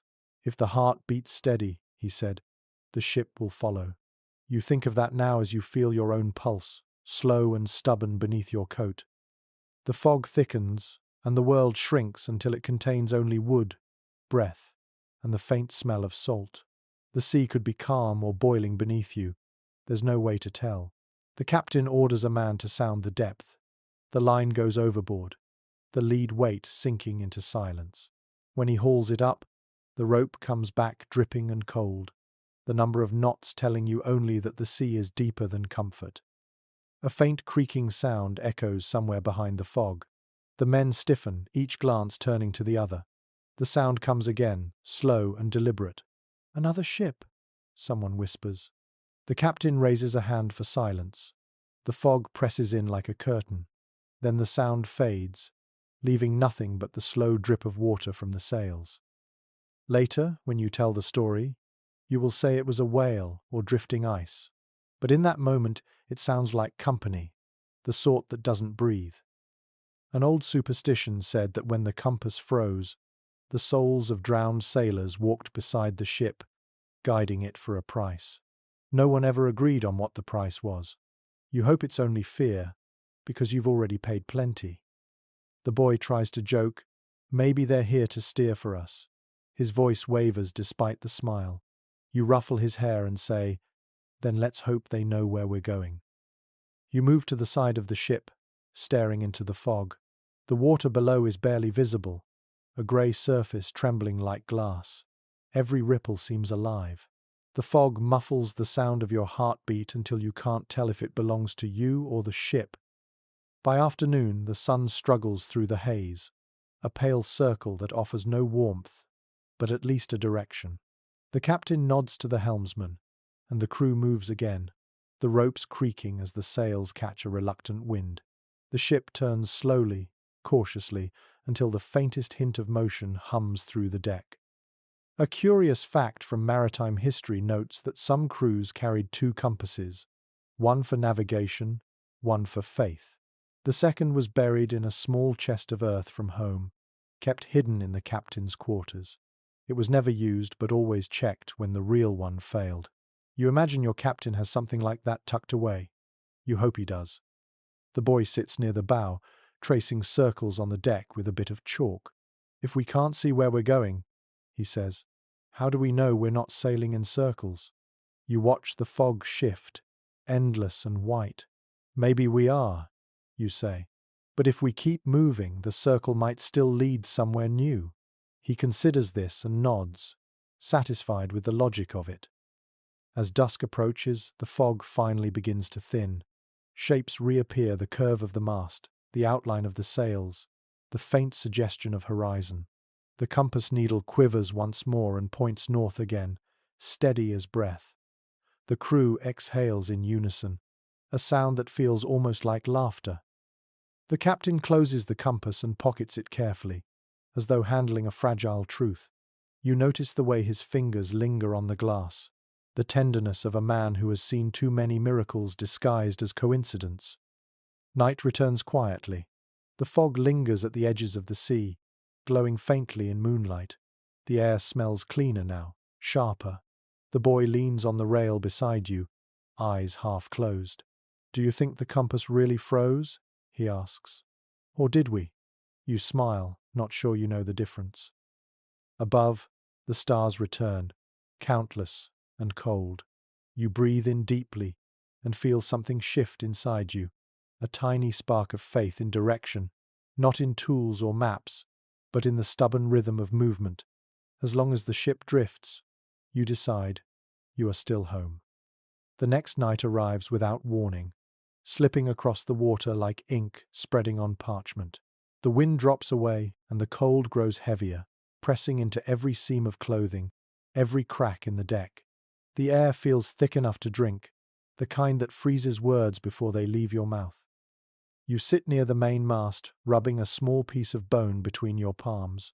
It is carved crudely, the outline of a fish etched along one side. You found it in a chest weeks ago, wrapped in cloth and tucked behind a coil of rope. No one claimed it, so you keep it in your pocket, half as a charm and half as company. Sailors have always loved their talismans. Some tied tiny bells to their belts to ward off ghosts. Others wore bits of coral for luck, or pieces of broken glass to confuse evil eyes. One logbook from a northern trading ship mentions men who kept rat skulls strung on cord, convinced the spirits of the vermin would keep storms away. You try not to imagine what that smelled like. The boy sits beside you, blowing into his hands. "You believe in charms?" he asks. You glance at him, then at the bone in your hand. "I believe in anything that gives you a reason to keep breathing," you answer. He nods, satisfied. From below deck, someone starts muttering a prayer, low and rhythmic. The words drift upward through the gaps in the planks, strange and beautiful in their repetition. It is not a prayer you recognize, but it sounds older than language. The sound mingles with the creaking of the ship until the two become one. A curious entry in a medieval sailor's diary notes that crews often carried small relics stolen from churches: a saint's tooth, a sliver of bone, a piece of cloth said to touch holiness once. The sailors rarely believed in God the way priests did, but they respected any power that might be persuaded to notice them. You understand that logic completely. Out here, anything that listens is worth talking to. The boy pulls a small coin from his pocket, rubbing it with his thumb. "Got this from my mother," he says. "She said if I kept it warm, I'd always find my way home." You look at him for a long moment, then nod. "Then keep it warmer than your heart," you say softly. He smiles faintly and slips it back into his coat. The air smells of smoke from the galley and faint salt. Somewhere aft, a sailor spits into the sea and whispers a curse. The gesture is almost affectionate, a small reminder that even the most faithful need something to defy. According to a Danish maritime record, sailors sometimes carved protective runes into the masts of their ships. The symbols were meant to keep away frost, sickness, and betrayal. You glance at the wood beside you and see faint scratches running along its grain. Maybe someone did the same here, long before you joined this voyage. The marks are shallow but deliberate, like a quiet conversation between wood and belief. The captain appears, his coat lined with frost. He carries a string of beads in one hand, the kind a priest might own. He turns them slowly, lips moving silently. You wonder what language his prayer belongs to, if any. Faith at sea is a private thing, a quiet negotiation between man and chaos. The boy watches him. "You think it works?" he asks. "Maybe not," you say, "but it gives him something to do while he waits for dawn." A strange superstition from an old Baltic crew surfaces in your mind. Sailors believed that the cold itself had a spirit, a creature of wind and silence that followed ships through winter. They called it the Frost Mother. She was said to be kind to those who sang to her and cruel to those who mocked her. You think about her now, wondering if she is out there listening, gliding just beyond the reach of light. The night deepens. Ice forms on the rigging again, thin and delicate. The ship seems to sigh as it adjusts to the weight. The stars appear, clear and bright, their light scattering across the frozen deck. You can see your reflection in the frost beneath your boots, faint and ghostly. The boy yawns, curling up beside a coil of rope. He clutches his coat close, eyes half-lidded. You place the carved bone beside him, a silent offering. "For luck," you whisper. He mumbles something in response, too tired to speak clearly, and drifts into sleep. You stay awake, tracing the horizon. The air hums faintly, the kind of sound that feels rather than hears. The Frost Mother, perhaps, or just the sea breathing under its icy skin. Either way, the quiet feels sacred. Scholars still puzzle over how much sailors believed in the magic they carried. Some say it was habit, others say it was hope disguised as ritual. You think maybe belief was never the point. It was the act of creating order, of naming the chaos so it felt smaller. You reach for the carved bone again and hold it against your chest. The surface is smooth now, warm from your touch. The shape feels right in your palm, an anchor for the mind. Above, the sky begins to pale faintly at the edges. Dawn comes slowly, a soft grey spilling across the waves. The cold remains, but something gentler lingers in the air. You look at the bone one last time, then slip it back into your pocket. Whether it holds power or not doesn't matter. It has already done its job. The next morning arrives pale and brittle. The sun feels weak, its light falling flat across the deck, turning frost to dull silver instead of melting it. You wake to the sound of quiet movement, the shuffle of boots and the creak of wood beneath cautious steps. Then you smell it, faint and metallic. Death has a scent all its own. You sit up and see a small group gathered near the bow. No one speaks loudly. The boy stands at the edge of the circle, his face pinched and still. You already know what has happened before you reach them.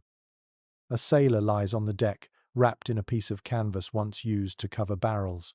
His eyes are closed, his skin almost translucent. Frost glitters along his beard like tiny jewels. Someone has placed a small stone over his chest to keep the wind from lifting the fabric. For a while, no one moves. Death at sea is not a surprise, only an interruption. It arrives quietly, without drama, like another kind of weather. The captain approaches, hands clasped behind his back. He looks at the body for a long time before nodding. He goes with the tide, he says softly. In maritime records from the 15th century, there are detailed descriptions of burials at sea.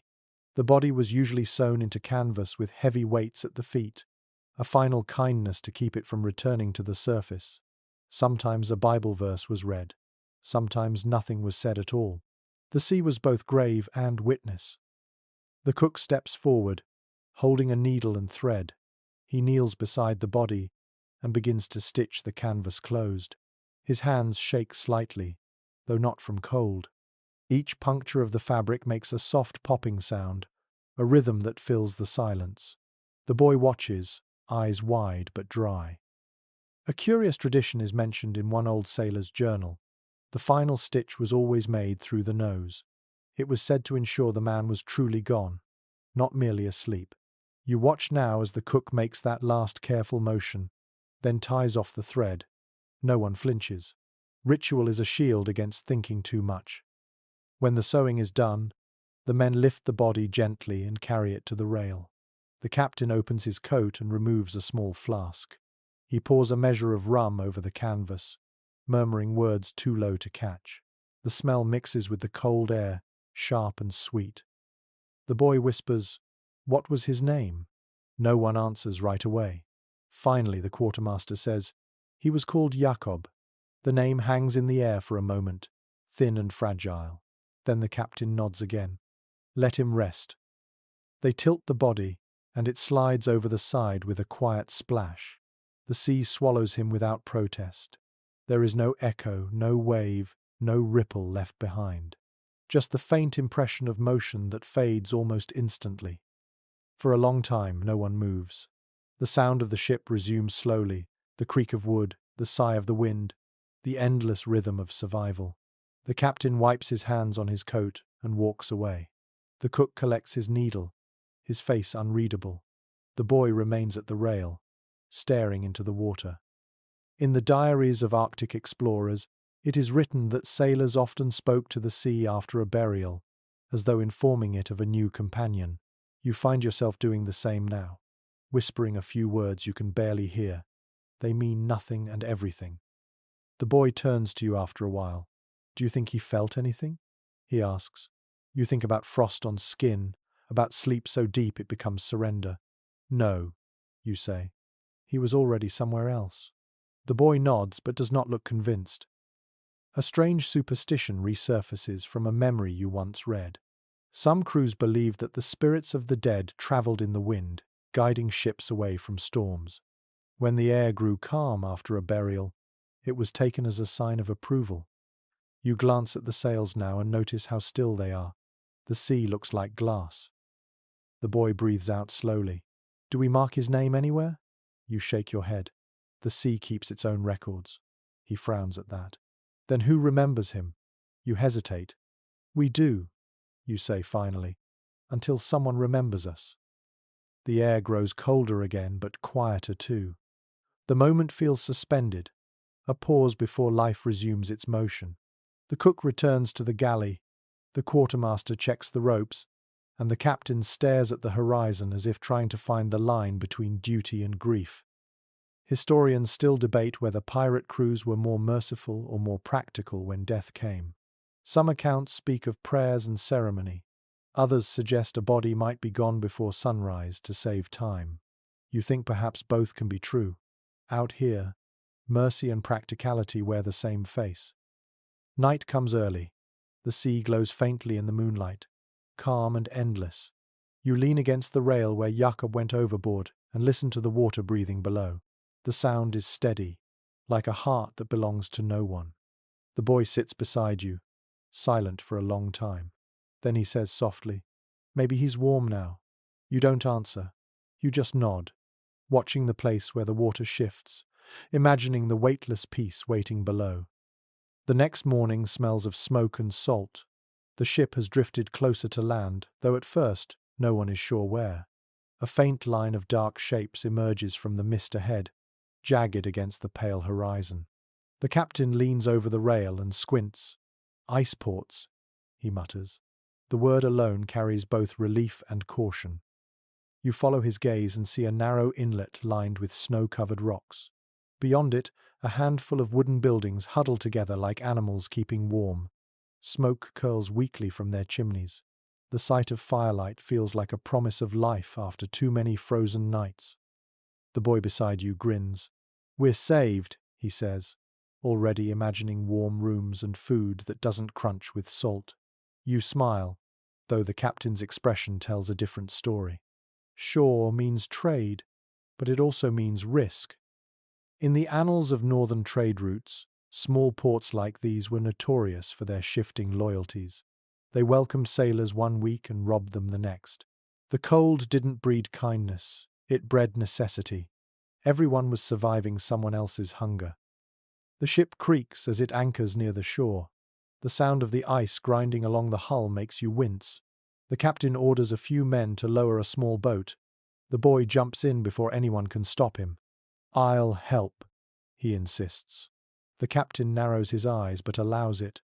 You climb down after them, the oars stiff with frost. The water near shore is half ice, half slush. The boat moves slowly, cutting through the grey surface. The air smells cleaner here, sharp with pine and distant smoke. As you near the dock, a figure steps out from one of the wooden huts. A man in a fur coat waves lazily, his face hidden beneath a hood. The boy whispers, "Do you think they'll trade with us?" You nod. Everyone trades. It's only a question of what they take. When you reach the dock, the man steps closer. His beard is white, his eyes small and wary. He greets the captain in a language you half recognize but cannot follow. The two speak quietly for a while, gestures doing most of the work. Then the man nods and beckons you all toward the shore. Inside the largest hut, the air is warm and thick with the scent of burning peat. The walls drip from melted frost. You can hear the faint hum of voices in adjoining rooms, low and steady like a song sung under one's breath. The villagers move slowly, wrapped in thick furs, their faces expressionless. They offer bowls of hot liquid that smell of herbs and fish. You drink cautiously. It tastes strange but good. According to one surviving letter from a Hanseatic trader, these winter ports often mixed their hospitality with calculation. They would measure each visitor's weakness as carefully as they measured silver. You can feel the weight of their eyes now, curious but not unkind. They are assessing you, taking stock of who looks strong, who looks tired, who might trade too easily. The captain unrolls a small bundle of cloth and reveals items for barter: a few coils of rope, some nails, a half-empty keg of rum, and a handful of trinkets stolen from warmer waters. The villagers examine everything without speaking, their fingers quick and practiced. Finally, the old man nods. Two women appear from a back room carrying baskets filled with bread and dried fish. The exchange is quiet, almost ritualistic. The boy chews his bread greedily, eyes bright. "It's soft," he says between bites, astonished by the texture. You take a piece and taste it slowly. The warmth spreads through your chest. You hadn't realized how much you missed the feeling of chewing something that wasn't hard as wood. A peculiar note from a 17th century sailor's diary describes these same northern taverns as half church, half trap. He wrote of being welcomed with soup and smiles, only to wake missing both his boots and his ship. You glance around now, alert despite the comfort. The villagers speak softly among themselves, their glances quick but unreadable. One of them, a woman with hair like grey straw, approaches you. She offers a small carved figure, a bird with outstretched wings. "For luck," she says in rough Latin, her accent thick. You hesitate, then hand her one of the metal buttons from your coat in return. She nods once, apparently satisfied. The boy examines the carving. "You think it's real luck?" he asks. You turn it in your hand. The wood is smooth, the wings delicate. "Real enough," you say. The captain concludes his exchange with the old man, who hands him a small jug filled with clear liquid. "Firewater," the man says in halting words. "For the blood." The captain smells it, nods, and pockets it without tasting. Trust is a fragile currency here. Outside, the air feels colder after the hut's heat. The village is silent except for the distant bark of a dog. Snow drifts lightly across the roofs. You walk toward the shore again, the carved bird warm in your palm. The boy hums softly beside you, the tune slow and uneven. Historians still disagree on whether pirates found allies in these remote ports or simply temporary truces. Some records suggest entire winters spent living among locals, trading stories for shelter. Others tell of betrayal, ships burned for their iron. You decide it was probably both, depending on who told the story later. The small boat waits at the dock, half frozen into place. As you push it free, the old man watches from the shadows, his expression unreadable. He raises a hand in farewell, or perhaps in warning. The boy waves back enthusiastically. The row back to the ship feels longer. The sea crackles around the oars, ice breaking with every stroke. When you finally climb aboard, the air feels colder, emptier. The captain distributes the bread carefully, one piece each, then disappears into his cabin. You sit near the mast, breaking your bread into smaller bites to make it last. The carved bird rests in your pocket, its wings pressed against your thigh. You glance toward the shore, where the faint smoke still rises into the grey sky. For a moment you can almost believe in warmth again. The day after leaving the ice port, the ship groans like a wounded animal. The air is brittle and dry, the kind of cold that silences breath before it leaves the mouth. The sails hang stiff with frost, catching only the weakest sighs of wind. Every man on board moves as if carved from wood. You are on deck with a needle, a strip of canvas, and a prayer you don't quite remember. The storm 2 nights ago tore a hole through the foresail, a jagged wound that looks almost deliberate. The captain wants it mended before nightfall, though your fingers already feel like glass. The boy sits beside you, squinting against the glare of reflected light. "Hold it steady," you tell him, and he presses the torn edges together while you thread the needle. The cord is thick and waxed, meant to withstand wind and salt, but it's stiff from the cold. Each stitch is an argument with the air. The canvas resists, your hands shake, and the thread frays where it shouldn't. In the journals of 16th century sailors, there are endless entries about repairing sails in winter. Some wrote about it like poetry, others like confession. A single tear could cripple a voyage, and mending it often meant gambling with frostbite. You understand both now. The canvas feels alive beneath your fingers, trembling with every gust.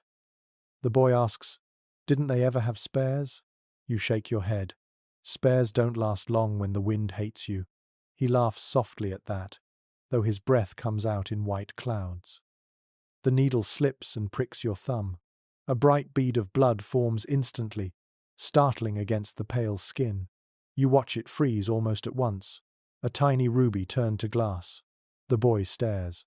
"That's horrible," he says. You grin. "That's proof I'm still working." One curious note from a merchant's log claims sailors would sew with fishbone needles when metal ones froze too quickly. The trick, apparently, was to warm them first in one's mouth. You consider trying it before deciding the taste of salt and rust isn't worth it. The current needle, though stiff, will do. The wind grows stronger. The sail thrashes in your hands, pulling like a living thing desperate to escape. The boy holds tight, knuckles white. "It's fighting us," he mutters. "Let it fight," you say, teeth gritted. "We'll win." For hours you work in silence, save for the rhythmic scrape of the thread through canvas. The sound becomes hypnotic. The world narrows to the slow movement of your hands, the sting in your fingertips, the dull ache spreading up your arms. You lose track of time. The sky darkens. A sailor brings you a mug of something steaming. The smell is strong, a mix of herbs and boiled rum. "For the hands," he says. You take a sip. It tastes like smoke and fire, but warmth spreads instantly through your chest.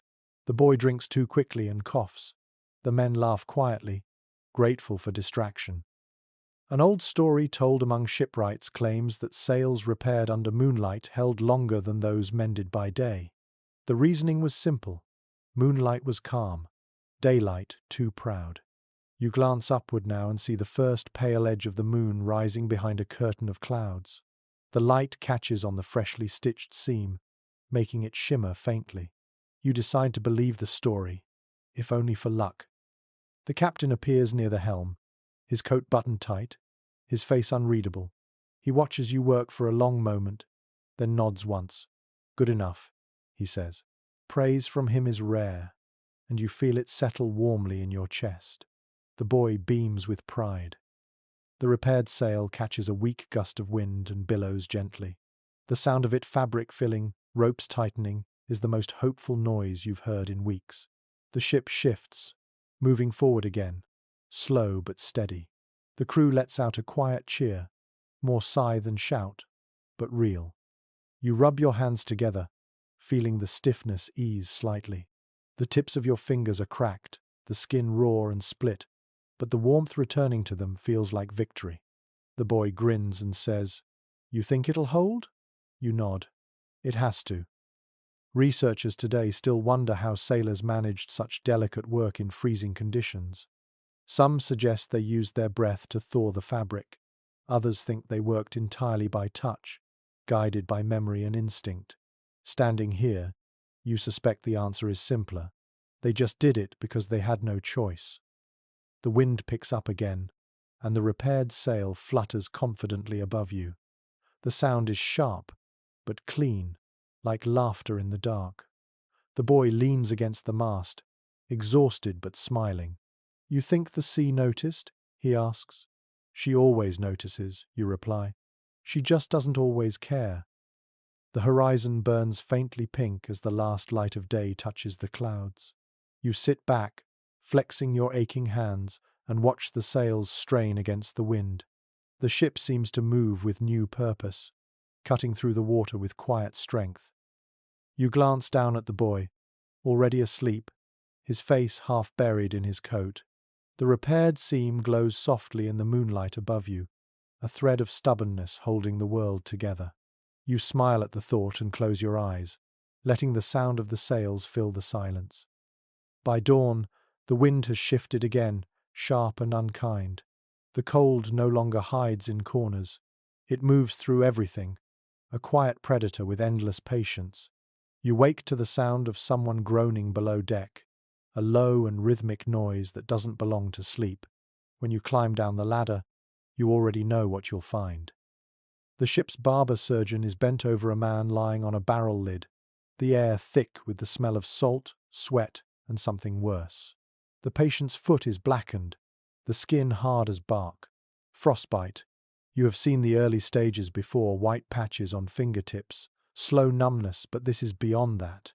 This is what happens when the cold decides to keep a part of you for itself. The surgeon looks up briefly, eyes sunken from sleeplessness. "Fetch me the oil," he mutters. You grab the small clay jar from a shelf and hand it to him. Inside, the liquid is dark and thick, made from whale fat and crushed herbs. It smells like smoke and seawater. The surgeon dips his fingers in and rubs the oil along the man's leg, speaking softly, almost apologetically. Medical records from seafaring expeditions mention countless such treatments. Sailors trusted fat, rum, and prayer in equal measure. Doctors were rare, but anyone who owned a knife and steady hands could become one. The surgeon here has both, though his expression suggests he wishes he had neither. The boy appears at the bottom of the ladder, wide-eyed. "What's happening?" he whispers. You motion for him to stay back, but he steps closer anyway, drawn by grim curiosity. "He's freezing from the inside," you say quietly. The boy shivers, clutching his coat. "Can't we warm him?" You shake your head. "Not that part anymore." The surgeon unwraps a bundle of tools. The metal gleams faintly in the weak light, each blade nicked and dull. "Hold him," he says. Two sailors obey, gripping the man's shoulders. You steady yourself against the wall as the knife descends. The sound it makes is quick, efficient, wet. The patient's scream tears through the air, sharp enough to split the silence above deck. No one looks away. The sea has taught you that pain is sometimes mercy. The surgeon works with the calm of someone who has seen this too often.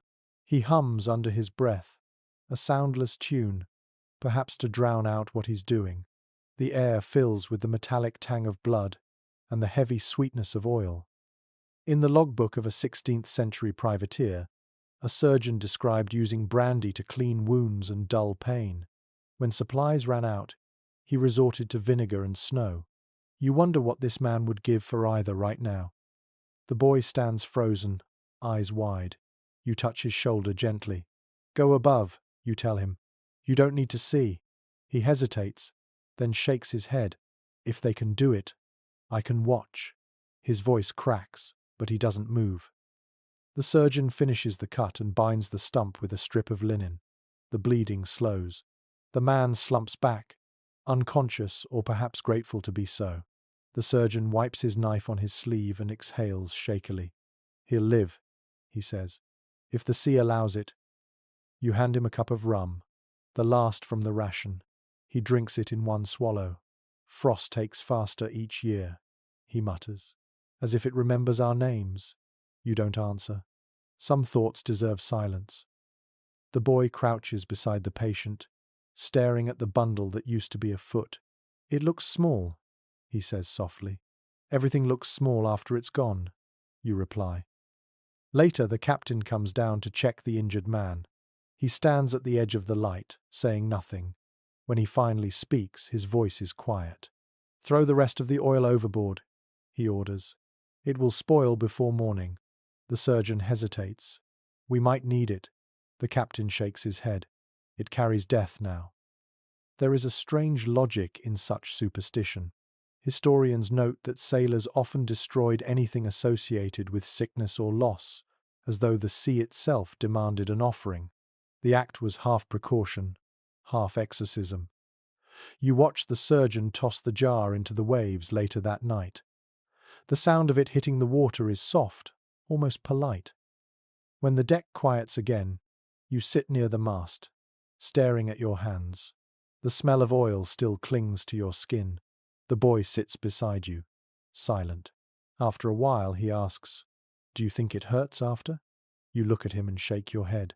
"No. Pain leaves when it has nothing left to claim." The stars shimmer faintly above, their light as distant as forgiveness. You breathe deeply, the cold air biting at your throat. Somewhere below, the wounded man dreams of warmth he may never feel again.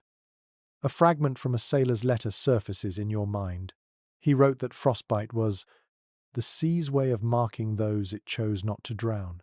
You think about that now, about the strange mercy of survival that always asks for something in return.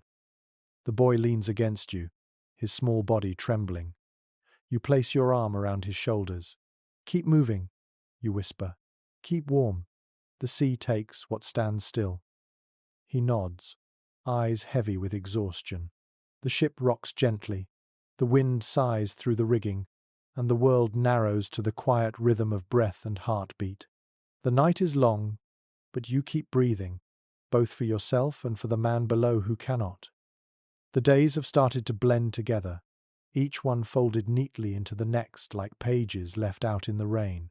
Time no longer feels measured by sunrise or tide, but by the sound of hands working and the smell of smoke that drifts from the galley. The cold has become so familiar that warmth now feels like a rumor. You are sitting near the lantern light, watching a man hunched over a scrap of parchment. His fingers tremble as he dips the quill into a small pot of ink, but he writes carefully, each word placed as though it might fall off the page if he rushed. It takes you a moment to realize he is writing a letter. Ink freezes easily in weather like this. To keep it fluid, sailors used to mix soot with rum or lamp oil, creating a slow, thick black that resisted the frost. The man now warms the quill between his palms before touching it to the paper. The tip scratches faintly, the sound small but steady. The boy sits beside you, curious. "Who's he writing to?" he whispers. You shrug. "Someone who'll never see this letter, probably." He frowns. "Then why bother?" You smile faintly. "Sometimes the writing is the seeing." The man pauses, holds the parchment up to the lantern, and frowns at a smear of ink spreading across the words. He blows gently, but the breath turns to mist and falls back as frost. The ink stiffens again, trapping his sentence mid-thought. He sighs, mutters something about patience, and starts another line. In an old English sailor's notebook, there is a mention of men sealing their letters in bottles when the cold made delivery impossible. Some believed the sea carried them to the right shore. Others just wanted their words to outlive them. You wonder how many bottles still drift somewhere out there, their messages frozen into history. The boy watches, wide-eyed. "Do you write letters?" he asks. "Only in my head," you say. "The sea doesn't deliver paper." He nods thoughtfully. "If you could, who would you write to?" You hesitate before answering. "Someone who'd understand why I stayed." The man finishes his letter and folds it carefully. The paper cracks faintly, stiff with cold. He ties it with a bit of thread and slips it inside a small oilskin pouch. For a moment, he holds it close to his chest, as though warming it might make the words live longer. Then he tucks it into a gap between the planks near his bunk, a secret archive of hope. Historians often overlook such gestures. Ships' records speak of routes, cargo, and battles, but rarely of the small tendernesses that kept men human. The letters that survived are few and usually unsigned, but the handwriting always tells the same story. Shaky, uneven, alive. The boy reaches for a scrap of paper and a stub of charcoal. "I want to try," he says. He presses his tongue between his teeth as he writes slowly, clumsily. When he finishes, he hands it to you. The words are simple. "Dear home, I am cold but not dead yet." You fold it and give it back. "Keep it," you tell him. "That's a strong sentence. Might outlast us all." He grins proudly and tucks it inside his coat. The act feels strangely holy. The lantern flickers as the ship sways. The sound of wind fills the small space, soft and constant. You can hear someone snoring nearby. Another coughing. The faint creak of wood breathing in rhythm with the sea. The letter writer stands, stretches his hands, and walks toward the ladder, perhaps to deliver his folded hope to the waves. A curious note from a 17th century diary describes men whispering to their letters before tossing them overboard, as though blessing them with their final breath. You imagine him doing that now, voice low, eyes on the horizon that hides more than it shows. The boy yawns, curling beside you. "If I send mine," he murmurs, "do you think it will find my mother?" You watch his small fingers clutch the paper. "If the sea listens tonight, yes," you answer. "If not, then the stars will." He closes his eyes, comforted. The lantern burns lower, the air growing colder but quieter. You can almost hear the scratch of the quill still echoing somewhere in the dark, a rhythm that feels both fragile and endless. You think of all the words lost to the ocean, sentences swallowed before they reached another hand. Maybe the sea keeps them, you decide. Maybe that is why it never stops murmuring. Every wave, a fragment of someone's unfinished thought. You take one last look at the letter hidden in the planks. The ink may freeze, the paper may rot, but the intent remains an act of defiance against silence.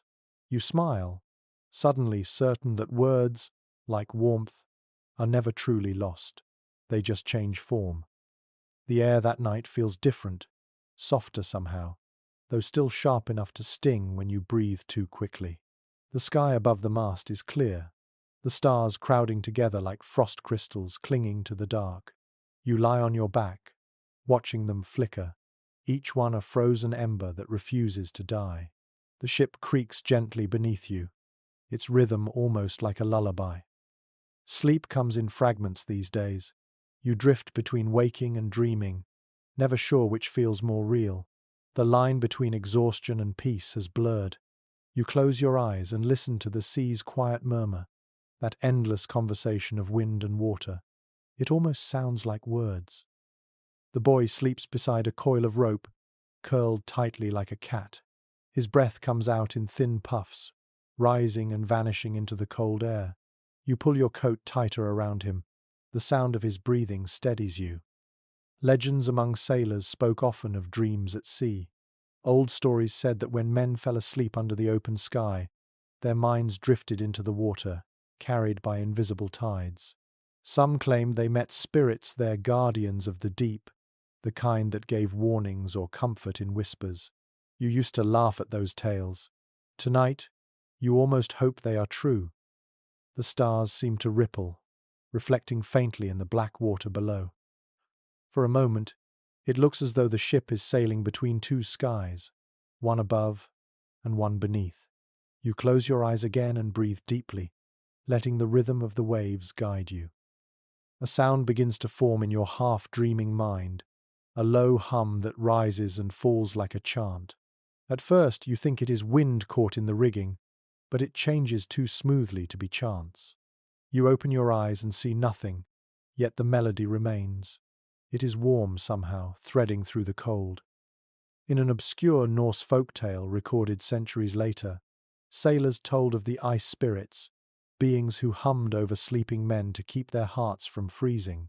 They said the sound felt like a hand resting on the chest, gentle but firm, reminding the body to breathe.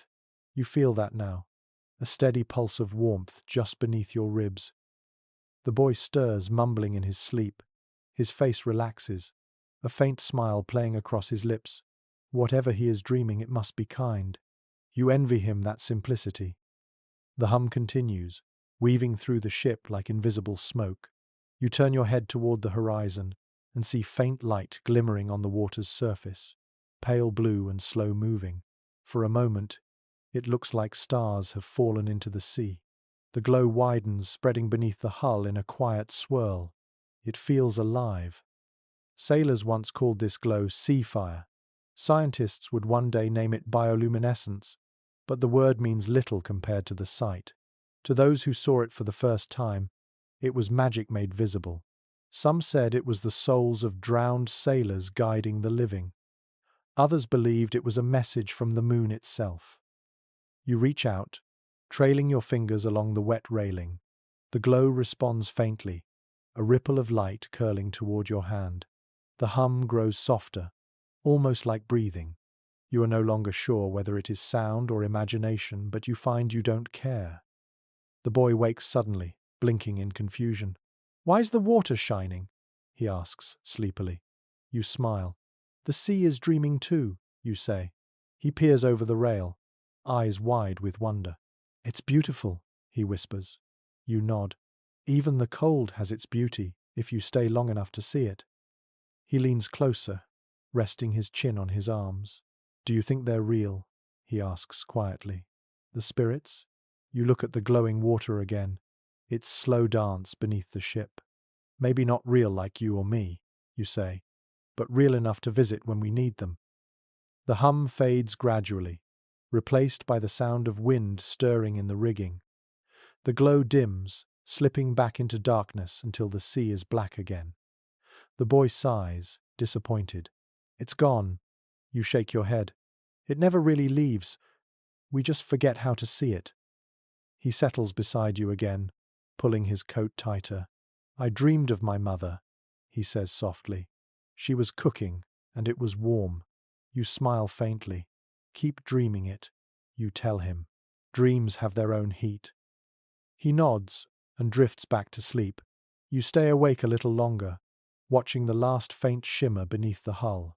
The sea looks calm now, almost tender. You whisper a quiet thank you, unsure if you are speaking to the water, the wind, or something older. Historians have argued for centuries whether sailors' visions at night were signs of exhaustion or the mind's way of surviving despair. You think perhaps they were neither. Maybe the sea simply rewards those who keep looking long enough for beauty in its coldest places. The stars above begin to fade into the grey of dawn. The ship rocks gently, and you close your eyes, feeling the hum linger faintly in your bones. When you finally drift to sleep, it feels as though you are floating in light rather than darkness. The morning sun rises weakly, hidden behind a veil of cloud that glows like dull pewter. The ship creaks with every swell, but there is a gentleness in the motion today. The air feels a fraction warmer, and for the first time in weeks, your breath doesn't turn instantly to mist. The cold is still there, patient and watchful, but something in the wind has shifted. You lean against the rail, gazing toward the southern horizon. The light looks softer in that direction, as if the world itself remembers warmth. The boy stands beside you, squinting into the distance. "Do you think we're really heading south?" he asks. "Feels like we've been chasing the same cold forever." You smile faintly. Every step south starts with a question like that. According to the journals of early privateers, the turn toward warmer seas was the quiet celebration of every winter voyage. There was no ceremony, no speech, only a sense of release that traveled through the crew like a slow tide. Men spoke more easily, shoulders loosened, even laughter began to sound less brittle. You can feel the same change happening now, subtle but unmistakable. The captain emerges from his cabin, blinking against the pale light. He stands still for a long time, studying the sky. Then he gives a single nod and says, "South." The word spreads quickly, repeated in half, whispers that sound like prayers. South, the direction of sun, of thaw, of life. The boy grins. "We'll be warm again?" he asks. "Eventually," you answer, "but the sea likes to test our patience first." A curious passage from an Italian explorer's letter speaks of how sailors could sense warmth before it arrived. "The smell of the air changed," he wrote, "turning sweeter, almost earthy. You sniff the wind now and find a trace of something new beneath the salt. It might be your imagination, but it smells faintly of soil and rain." The sails snap gently above as the crew adjusts their course. The ropes creak, and the deck tilts slightly, giving the ship a feeling of renewed purpose. You can almost hear the wood sighing in relief. The boy runs to the prow, shouting something about seeing birds, though what he's pointing at might just be drifting scraps of cloud. Still, his excitement spreads quickly. The men smile at his energy, some even laughing. You hadn't realized how much you missed that sound. Historians often write about pirates as creatures of greed and violence, but they rarely speak of hope, that quiet currency which keeps a crew alive longer than gold ever could. Hope is in every raised sail, every sunrise endured. It's in the boy's face now, bright with belief. The captain calls for repairs to the rigging before the weather turns. The men move without complaint. Their motions are slower than in summer, but the rhythm is returning. You take a turn at the ropes, your fingers raw but willing. The smell of pitch fills the air as someone works tar into the seams, sealing the wood against water. The sound of it, the slow, sticky slap, is strangely comforting.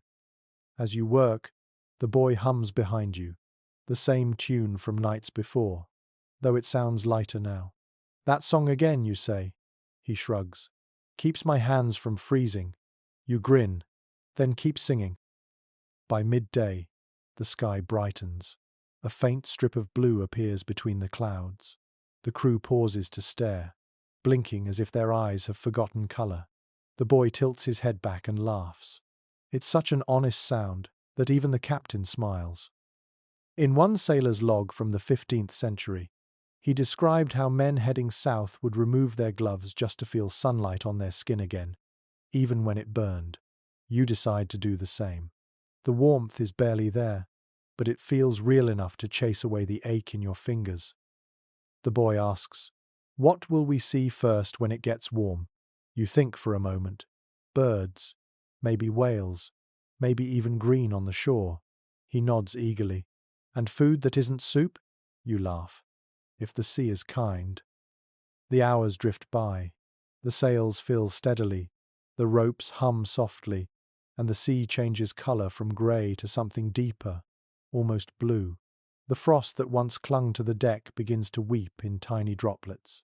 Each drop glints like glass before falling away.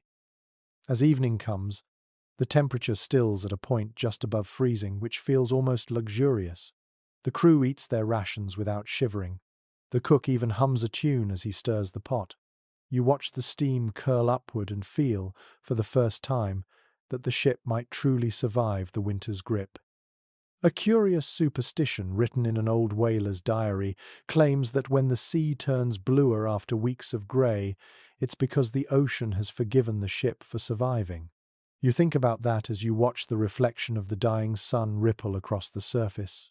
Forgiveness or not, the sea feels different tonight, less like an enemy, more like an old teacher who has finally nodded in approval. The boy lies beside you, his head resting on his arm. Do you think warmth makes people good again? He asks sleepily. You look out over the darkening horizon, the faint pink glow fading into silver. Not good, you say softly, just softer. He smiles at that, eyes half closed. The wind moves gently through the rigging, whispering like a lullaby. Somewhere deep below, the sea sighs as if in answer.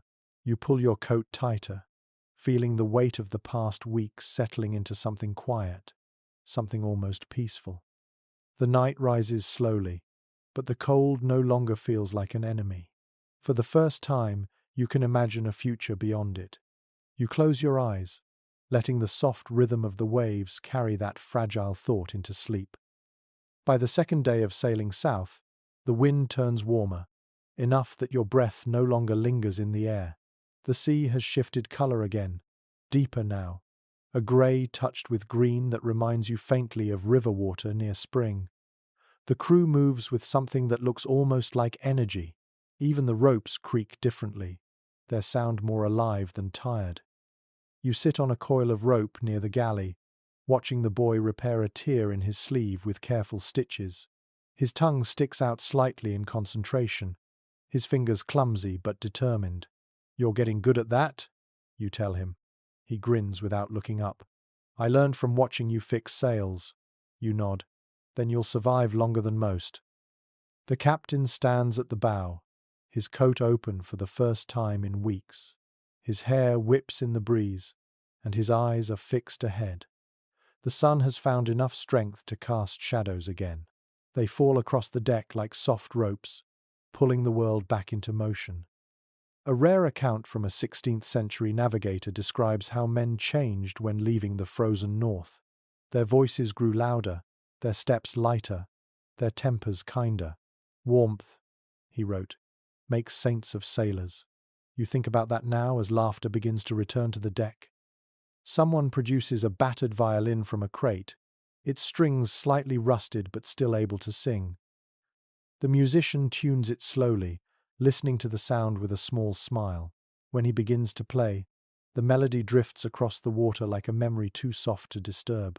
It is a song about land, about fires in taverns and women laughing, about everything the sea can never give but sometimes lets you remember. The boy stops sewing and listens. His eyes shine in the sun, wide and wondering. That's the sound of home, he says. You nod. Or maybe just the sound of wanting it. The cook appears with a pot of stew richer than usual, its scent carrying across the deck. The men gather without being called, bowls clutched in eager hands. Steam rises into the air, curling like incense. The cook grins at your expression. Traded for spice back at the port, he says proudly. Smells like a real meal, doesn't it? You laugh and take a spoonful. The taste surprises you. Pepper, onion, something sweet at the edge. It feels almost sinful to eat so well. As you eat, the violin continues its song. Even the captain listens, his face softening. The sea responds gently, its surface rippling with light. The warmth reaches your skin in small waves, each one a reminder that the world is not entirely cruel. A curious entry from an old log describes a similar moment of peace. The writer claimed that after surviving a harsh winter, a crew shared one meal in silence, as though speaking might frighten away the blessing. You understand that now. The sound of spoons scraping bowls, the rhythm of chewing, the soft hum of music, all of it feels sacred. The boy finishes his food first and leans against the rail, watching the water. It looks different, he says. You follow his gaze. The waves are slower now, more deliberate, their color warmer, softer. The sea's thawing, you tell him, like us. The musician shifts his tune to something livelier. A few sailors clap along, their movements awkward but joyful. Even the cook joins in, tapping his ladle against the side of the pot in rhythm. The laughter that follows is honest, almost defiant.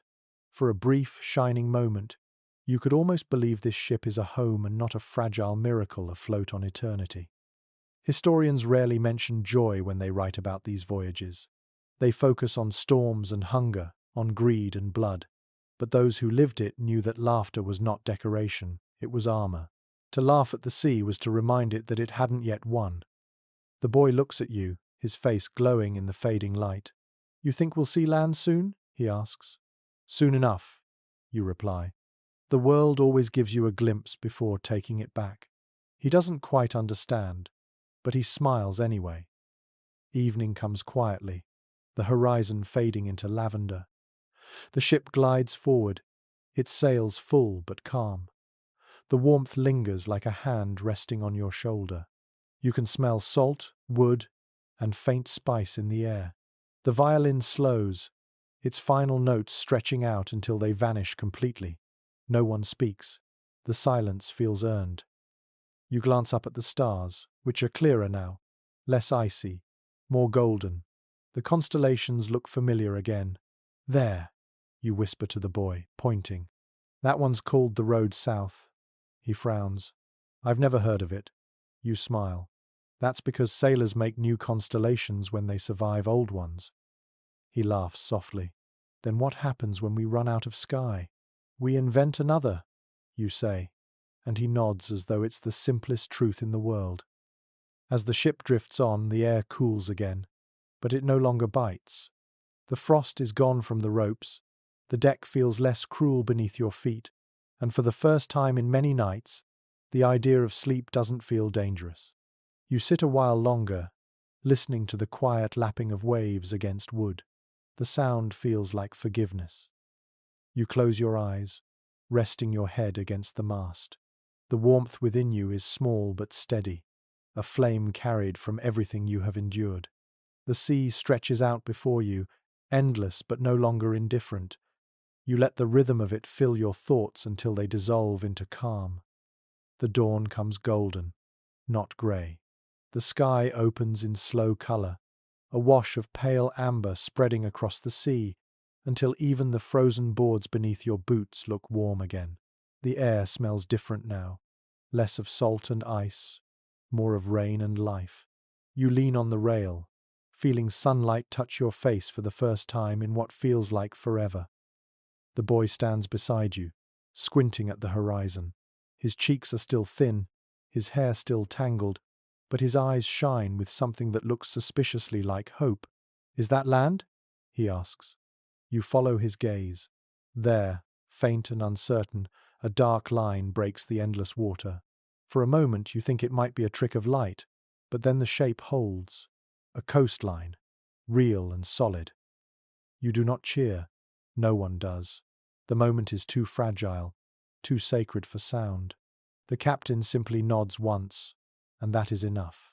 The crew moves quickly, adjusting ropes, trimming the sails. Every motion feels lighter, as though gravity itself has softened. In the writings of early explorers, there is a quiet reverence for the first sight of land after months at sea. They called it the return of colour. It wasn't just about survival. It was about remembering that the world still held warmth, that the body's suffering had a destination. You understand that now in your bones. The ship glides closer, the coastline sharpening into definition. Cliffs rise like ancient guardians, streaked with moss and light. The sound of waves striking stone reaches you in soft bursts, gentle but sure. You can smell wet earth beneath the salt, a scent that feels impossibly alive. The boy laughs suddenly, bright and unrestrained. It startles the men nearby, but then they laugh too. The sound rolls across the deck, uncoordinated but real. Laughter has weight again. It doesn't float away on the wind like it used to. You remember a curious line from a sailor's logbook: "After winter seas, even dirt looks holy." You think of that as you watch a gull sweep past, its cry sharp and distant. The sky feels bigger with that sound in it. The captain orders the anchor prepared, though no one hurries. There is no storm now, no urgency, only the slow, careful return to something you had almost forgotten existed. The boy grips the railing so tightly his knuckles turn white. "We made it," he whispers. You nod. "We did." A peculiar belief from coastal folklore said that every sailor carried the sea in his blood, and when he stepped on land again, the sea mourned the loss. You think about that as you watch the waves break against the hull, as if reluctant to let you go. The rhythm feels like a heartbeat, slow and steady, matching your own. The boy turns to you. "Do you think we'll stay?" he asks. You smile softly. No sailor ever really stays.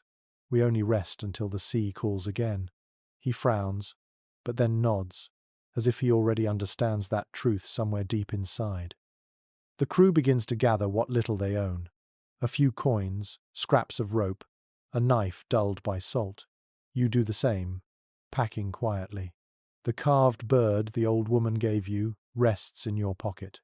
You take it out and hold it against the light. Its wings glow faintly, as though it remembers something you do not. Historians often speak of pirates as wanderers who sought fortune, but you know better now. Most sought warmth, or meaning, or simply a story worth telling before the sea took their names. You look around at your crewmates, the tired eyes, the cracked hands, the smiles that look too small for their faces, and you see something like peace among them. The boy leans his head on your arm. "What do you think we'll find there?" he asks. "Whatever we've earned," you reply. "Maybe a little sun, maybe a little silence." He nods again, satisfied. The ship slows. The sails loosen. The anchor drops with a deep splash that sounds almost like relief. The sea settles beneath you, its endless voice softening to a whisper. The boy grins and lifts his face to the sunlight. "It's warm," he says. "Really warm." You close your eyes and breathe deeply. The air tastes new. For the first time in months, the cold inside you begins to melt. The warmth doesn't feel fragile anymore. It feels deserved. The sea, still vast and patient, rocks the ship one last time, as though giving permission to rest.